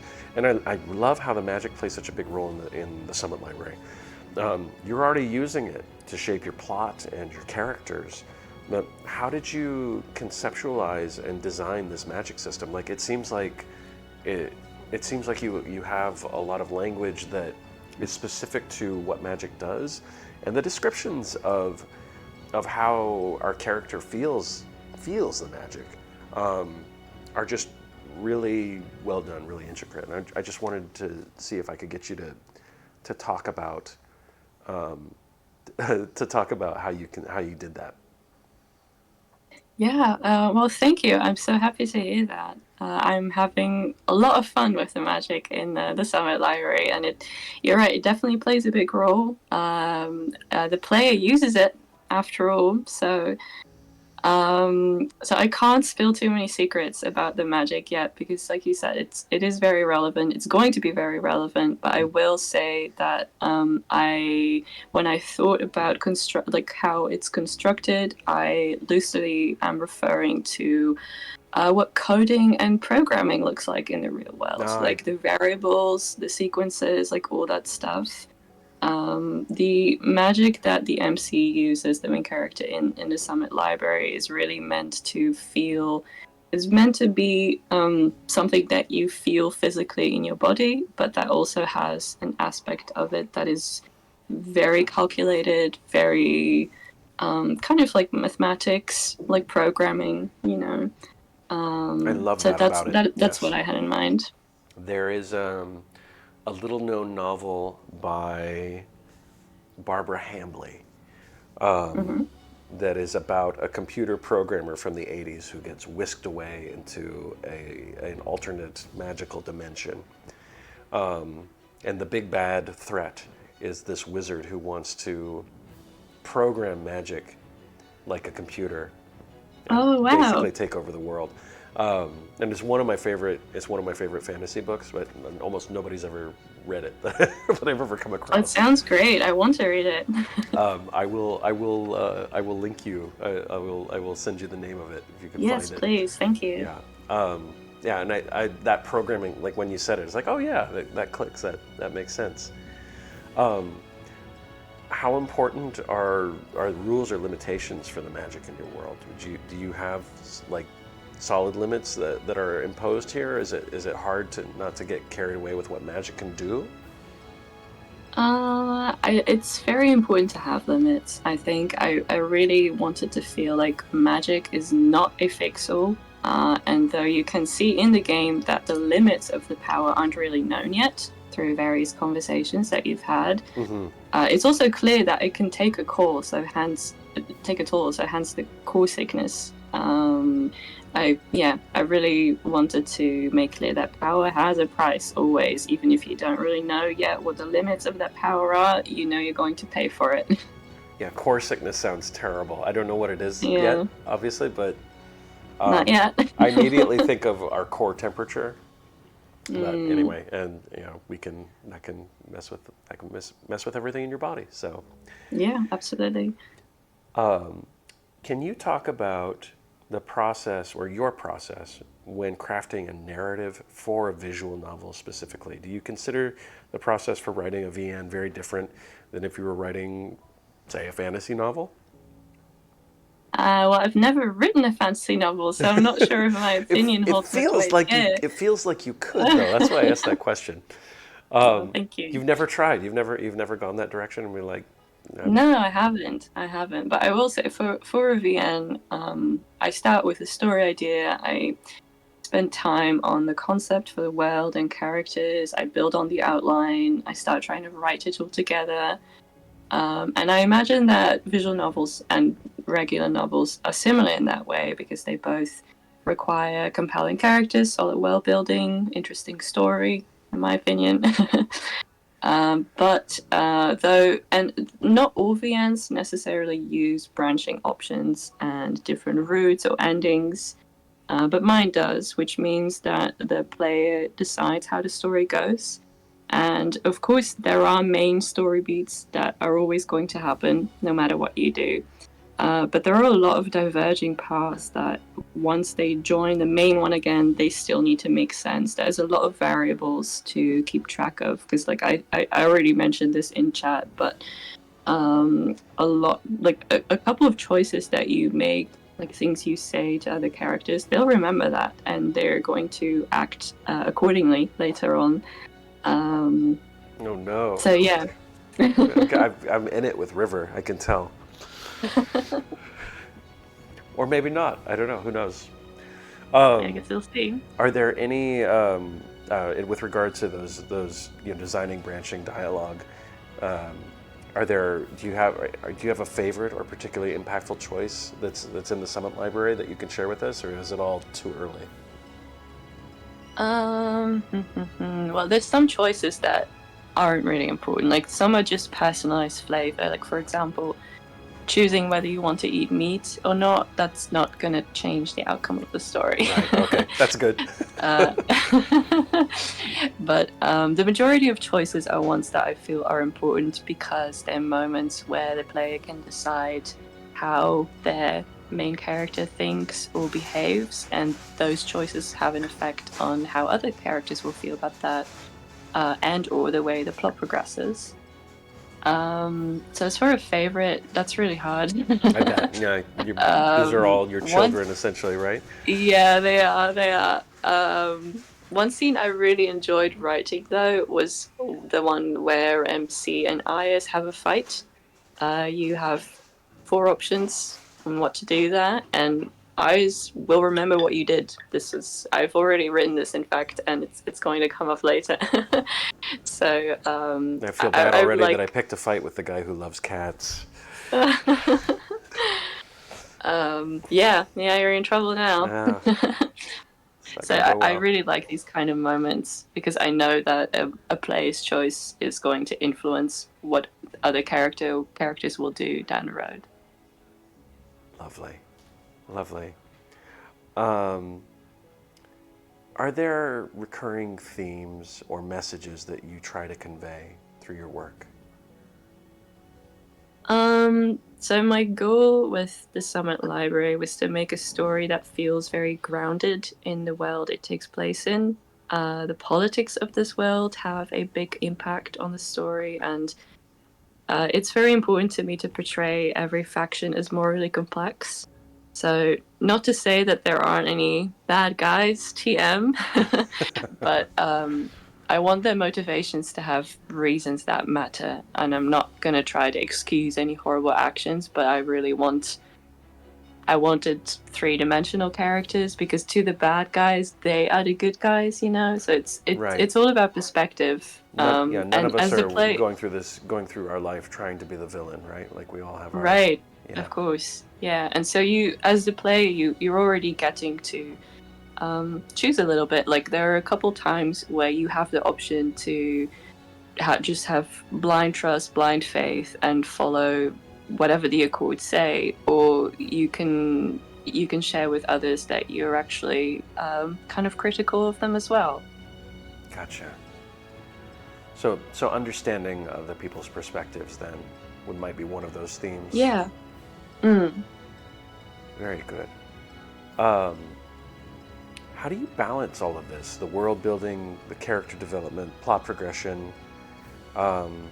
Is there something that you prioritize above all else when you make a visual novel? It's the bane of my existence. I struggle with that for sure. I tend to prioritize character development because that's the most fun and interesting for me. So I have to remind myself every now and then to not get too lost in that and also keep the story moving along. Yeah, no, it's hard. I don't have a quick fix for this. No, it's a tough question, right? Like, I think when when we look at people that we admire, like yourself, Mhm. that are doing this kind of work, that we want there to be like an easy answer that you're like, oh yeah, I Mhm. focus on this and everything comes from that and it's easy. But it's never easy, is it? That would be nice, wouldn't it? That would be nice. So this story it's not just about magic or politics. It's also about relationships, and it's clear, I think, that you think a lot about the nature of human relationships as you write. I specifically love the bit about the sea and the rain. So yeah, I guess that developing relationships with your characters is a big part of the narrative. So what is your philosophy on writing love and relationships, and how do you incorporate that into your work? I think of love as an active verb and a deliberate choice that you must consciously make. I think love can be transformative, but at the same time, I try to be very careful about making it seem like love is the answer to everything when I'm writing. I hope it'll shine through in the game that while the MC can positively or negatively influence the love interests, they are ultimately still their own person. Um, and the things that they do, you can advise them on it, you can push them in certain directions, but they're still going to be to have the person that makes that choice for themselves, if that makes sense. Absolutely, yes, it does. That does make sense. Mm-hmm. It's like we're very early, right? It's still only chapter one, but I Mm-hmm. feel like that's coming through. Wow, So beautiful. that's lovely. I love your art style. Your Thank characters, you. it's unique. It really, the characters are vibrant. They really pop. What are some of your visual art influences? Thank you so much. And what a difficult question to answer. Oh, really? Yeah. Oh god, there's too many artists that I look up to and admire to name. Two that come to mind immediately though, and that some people might recognize are two mangakas, so two manga artists. Kamome Shirahama, she writes and draws Witch Hat Atelier, which is Oh, a yes, really yes. I'm familiar. oh there you Yeah. go. So yeah, it's a really lovely fantasy series. I think I mean she's her technical skills are incredible.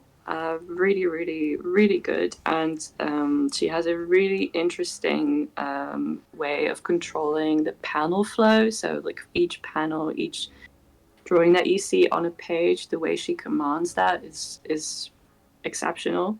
And another one is Ryoko Kui. She is the author and artist of Dungeon Meshi, which is another fantasy, Oh, or okay. Delicious in Dungeon, I believe is the English title. Is another fantasy manga, which is also really fun. And she is exceptionally good at character design. So yeah, those come to mind. That's what. So definitely some manga influence there. Yes, yeah, absolutely. I know my work doesn't look anything like typical manga slash anime style. But they definitely Now, they're definitely influence. honestly, yeah. When I look at your work, I see it looks like it reminds me honestly of like French animation or Oh, thank some you. some of the European animation that I've seen. Some of those artists, but it really is unique. Your character design is also really strong. Where do you start with designing how characters look? Well, thank you so much again. Thank you. I'm feeling bashful under these compliments. Good, good, good. That's what we go for. So for characters, I tend to start creating characters by making a bunch of sketches of them. That's what makes it easiest for me to get a feel for what they're like, how I want them to come across. And then when I've filled out more about who they are and their place in the story, I work out the rest of their design. And so I think about why they dress the way they do. So are they practical? Are they stylish, wealthy, confident? And kind of go from there. Usually, try a bunch of things before I settle on a final design. But yeah. Phenomenal. That's they definitely uh, they all live rent free in my head now. So Yay. Wonderful. so I've asked this question before. I asked it of Wudge, but I think it's still relevant. So I'm going to keep asking creators this when I get a chance. So something that I've observed is that there seems to be a split between fans of Japanese visual novels and English language visual novels. Do you see yourself as trying to bridge the gap with your games? Do you think, and in addition to that, what do you think? Do you think that what we call interactive fiction or original English language visual novels belong in the same genre as those Japanese visual novels? I'm not sure if the Summit Library bridges any gaps necessarily, but I do hope it contributes to a genre where I wish I saw more queer and or non-white love interests. Ah, okay.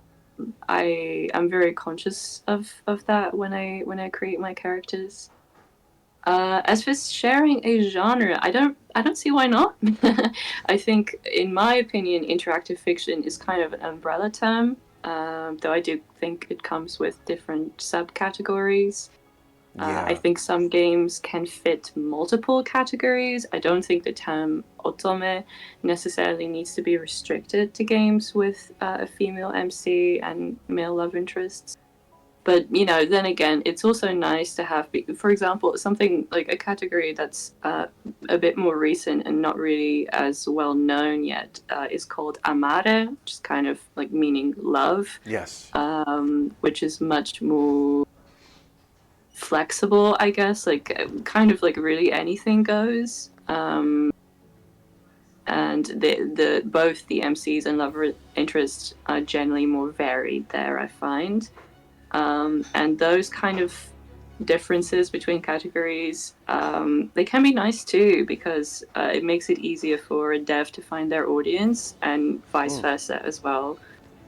That's kind of the positive. Yeah. There's a positive. There's a reason and a positive thing Mhm. for having those divisions, I suppose. Yeah, I think so. I mean, ultimately, I think they all kind of fall into the same category, but it can also be good to be able to separate yourself from certain subcategories. I think, I don't know. I think it makes it easier altogether to find more specifically what someone is looking for. Absolutely. Just a quick aside. Do you speak Japanese? I do not. Oh, okay. All right. Your A pronunciation couple is words here and there. your pronunciation is good. So Oh, I thank just thought you. I'd check there. Glad to hear it. I studied for several years, so I'm not Oh, not really? great, That's but awesome. I yeah, didn't know that. it's theoretically my second language, but I'm Wow, no that's longer. incredible. It's such a difficult language. Oh, it's You so have like difficult. three alphabets basically, right? Yes, yeah, Awful. absolutely.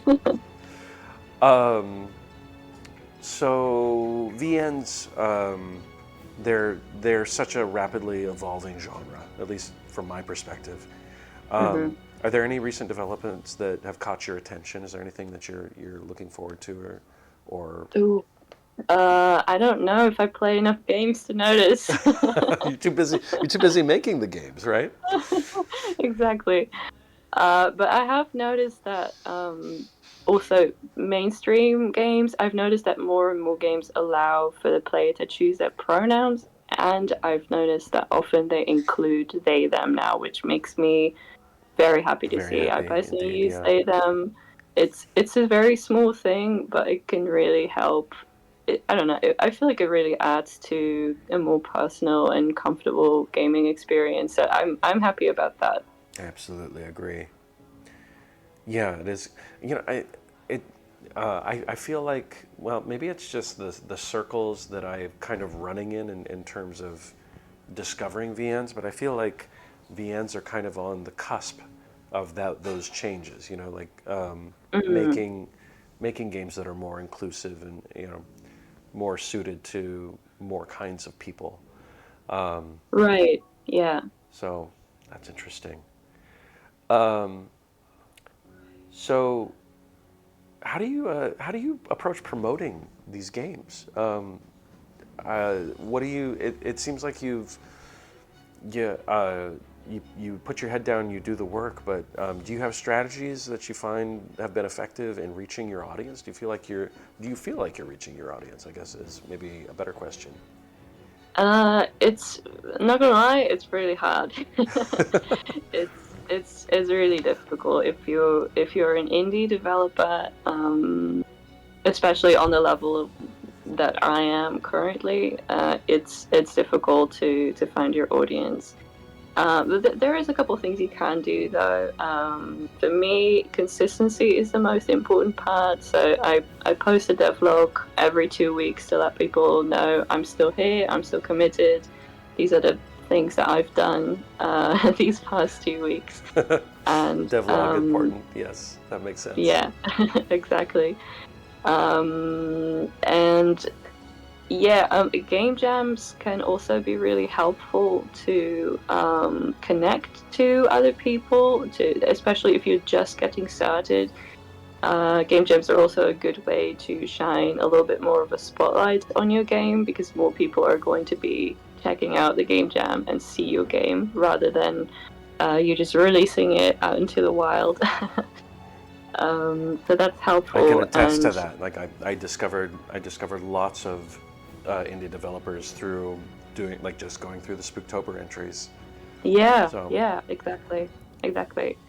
So that's a great way, and yeah, it's social media, communications. It's not definitely not my favorite part no, I wouldn't of the think. game Right? making process, but it's very necessary. Yeah. So I have one last question for you here, but before Yes. I do that, there's a couple questions that came up in chat here. Yeah. Rect was asking, do you have plans on an overall chapter count, a book adaptation, a sequel? Oh my goodness. I am roughly aiming for 5 chapters total, but this number might change. Okay, five Yeah. chapters. About that. So, I mean, if it's 2 hours for one chapter, do you intend for those chapters to be roughly equal in length or no? Yeah, yeah, they're going to. I'm definitely going to aim to make them equal in length. There might be a bit of variation here and there because there will be separate routes for every love interest. Excuse me. Um, but yes, around equal length. Amazing. So you're looking at 10 hours of gameplay in the long run Yeah, here. hopefully. Goodness, that is a lot. That's a lot. Was there somebody else? Did somebody else have? I'm sorry if it kind of disappeared. Did somebody else have another question I for remember Kai? a question about the flowers, Oh yeah, there was something about the flowers. like the flower symbolism for the love interest, wasn't it? Well, that was it. Yeah. I think that sounds right to me. So was there? Yes. Yeah. Laylik says yes. The flowers. Gotcha. Do you want me to run through all of them? Up to you to answer. However, um, All right. language of flowers says Yes. Wittershins. Oh, language of flowers. There we go. Yeah. No, I try to whenever I include these kind of details, so the flowers that are assigned to each love interest. I try to pay attention to that stuff and put in meaning. So for Ayas, for example, we have little forget me nots, which are supposed to mean true love and respect once you get it, which you have not yet. For Berit, it's yellow tulips, which symbolize happiness. For River, it's red carnation, which is passion and fascination. Yakir is purple wisteria, which is devotion that transcends death. And Sasar is the lily of the valley, which is apology, humility, or rebirth. Oh, right. And then, of course, we have Darin, which is the pink rose, which is gratitude, sweetness, and appreciation. There you Wow. go. Very nice. That level, like that layer, was completely lost on me. I Oh didn't. yeah, no worries. Yeah. It's not stuff that I expect other people to pick up on, but it's fun to do, and I take pride in it. Rex says of effing course River is passion. Yeah, it is. It is. He's exactly what he says on the cover. You know what you get with River. So one last question for me here. What Yeah. advice do you have for those who might be thinking about making their first VN, or if you were to set out to make your first VN, knowing what you know now, how would you go about it, or what would you do differently? My biggest advice is to keep it simple. Uh, Keep it simple. do not, yeah, do not start out with a huge, complicated story. Even if that's something you want to make, save it. Like make something simple, make something short, preferably, because then you're more likely to actually finish it. But yeah, like do not. You're going to have your hands full with writing, with code, with art, with music, and so on. It really just like get your feet wet, make something that doesn't take a whole lot of work, um, So start and small. Start finish small. it. Yeah, seriously, start small. That sounds like great advice to me. Yeah, yeah, because it really helps. And if it is short and you actually do complete it, it feels like a huge accomplishment. And you really learn a lot by actually making and finishing um your first game. And I was very aware of this when I started out. I'm very thankful for that. That's Wittershins what I is did saying the with. Bright Oak Dev is now sobbing in the corner by themselves. Oh no. The Wittershins did not start I'm small, did they? No, they didn't. no, they did not. My condolences. Yeah, no, but I was very aware when I started out, and that's what I did for Traveller's Road. I if anyone that is going to play it, you'll see that it's really it's very simple story at the heart of it. Like you're just transporting a wagon of goods with two other people that don't like each other very much. It's and like uh, and the and that's it. wagon, but it's no exit. Yeah, yeah, exactly. And so that game also kind of focused more on character development, character interaction, because that's, like I said before, that's the most fun for me to write. That's the most interesting. And so I picked that deliberately because I was like, okay, I know I'll have a good time doing this, and it's also not going to be too complicated. Excellent. Well, thank you, Kai, so much. Thank you. Lalix said, thank you. I love the language of flowers and use it myself in writing like a little secret. Oh, that's awesome. Rect is bitter that we didn't get the kissing that we got so I'm so close for. sorry. But we'll get there. We'll get there, Rect. Don't worry. We'll get there. Is there anything? Is there anything else that you'd like to share with us? Anything you'd like to leave us with? Anything that I didn't ask that you'd like us to know about the Summit Library? Well, first of all, thank you so much for playing. Thank you so much for the wonderful interview. Um, I am very excited to make more of my games and share this with you. We are excited. We are excited to play them. Thank you. So And if you oh so sorry yeah oh go no, no, ahead. go ahead, go ahead. Um, I have two other games out for anyone that feels like playing something that's a bit more finished. One of them is called A Tavern at Night, which is short but sweet. The Tavern And at the other Night. one, yes, you can find those on my itch page. You can also follow the link that I believe you've put in chat that goes to the Summit Library page. You can find my games if you click on All Games by QQ Studio, I believe. So there's A Tavern at Night, and there's also Traveller's Road, which is also finished. But it's my first VN, so I'm rather critical of it now. Of course, But but I'm sure we will both love of it. It looks like Wittershins and Lalix have already played these or Oh, something. really? Really? Yeah, Thank you so Wittershins is much. saying Traveler's Road is delightful and delicious. Also, still sobbing in my sad corner. Oh. Yeah, both of those are free to play, or rather pay what you want. Same for the Summit Library, at least Chapter 1. So check those out if you like. And Absolutely. yeah, thank you so much for joining the stream. Thank you, Kai. This has been awesome. Thank you again for sharing the game with us. And yeah, we're definitely going to do this again sometime. I'd love to. Thank you for being such a wonderful host. Absolutely. All right. Have a good. It's morning where you are, right? It is, yeah. Have a good night. Okay. Have a good morning. I'm gonna go ahead and hang up with you now, Mhm. and we'll talk a little bit more, and then we'll end things off here. All right, sounds good. All right. Take it easy. So then, bye bye. Bye. Okay. Thank you, Kai. That was awesome.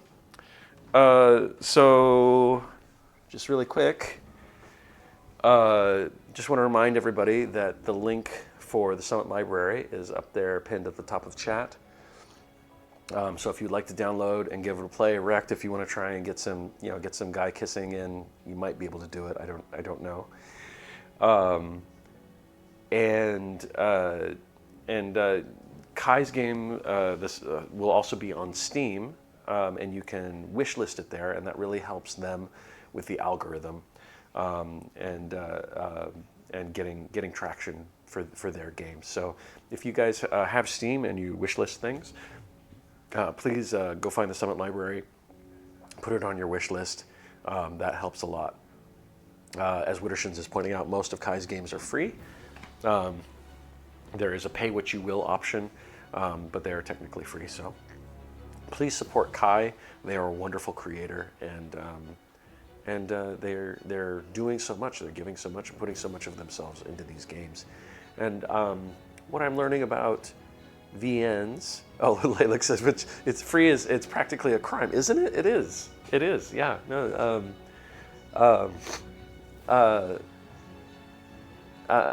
Yeah. All of that for free. Ridiculous. Ridiculous. So if you are watching this on YouTube, I will put a link to QQU Studios on itch, so you can go check out the Summit Library yourself.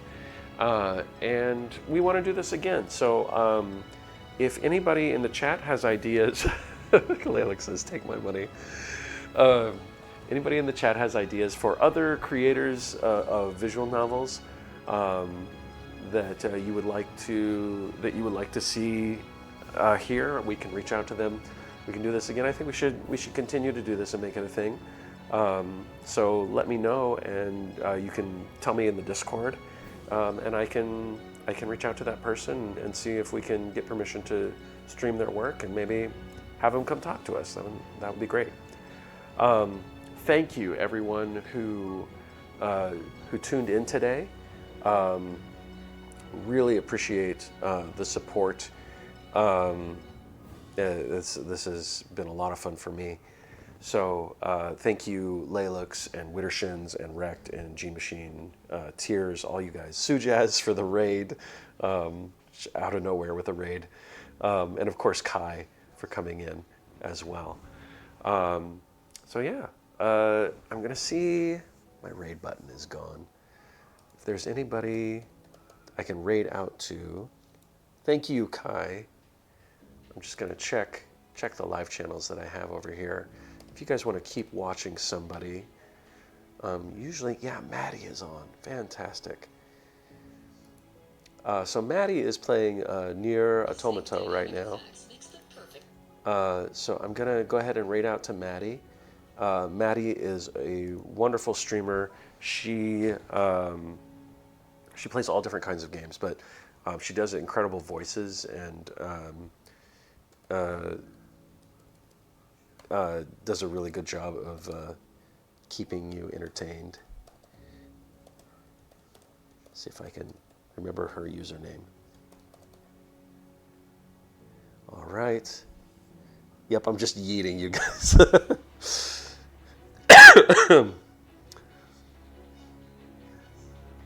Oh, cool.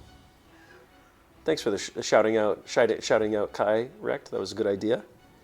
All right, and here we go. I'm going to go ahead and start the raid, see if this works.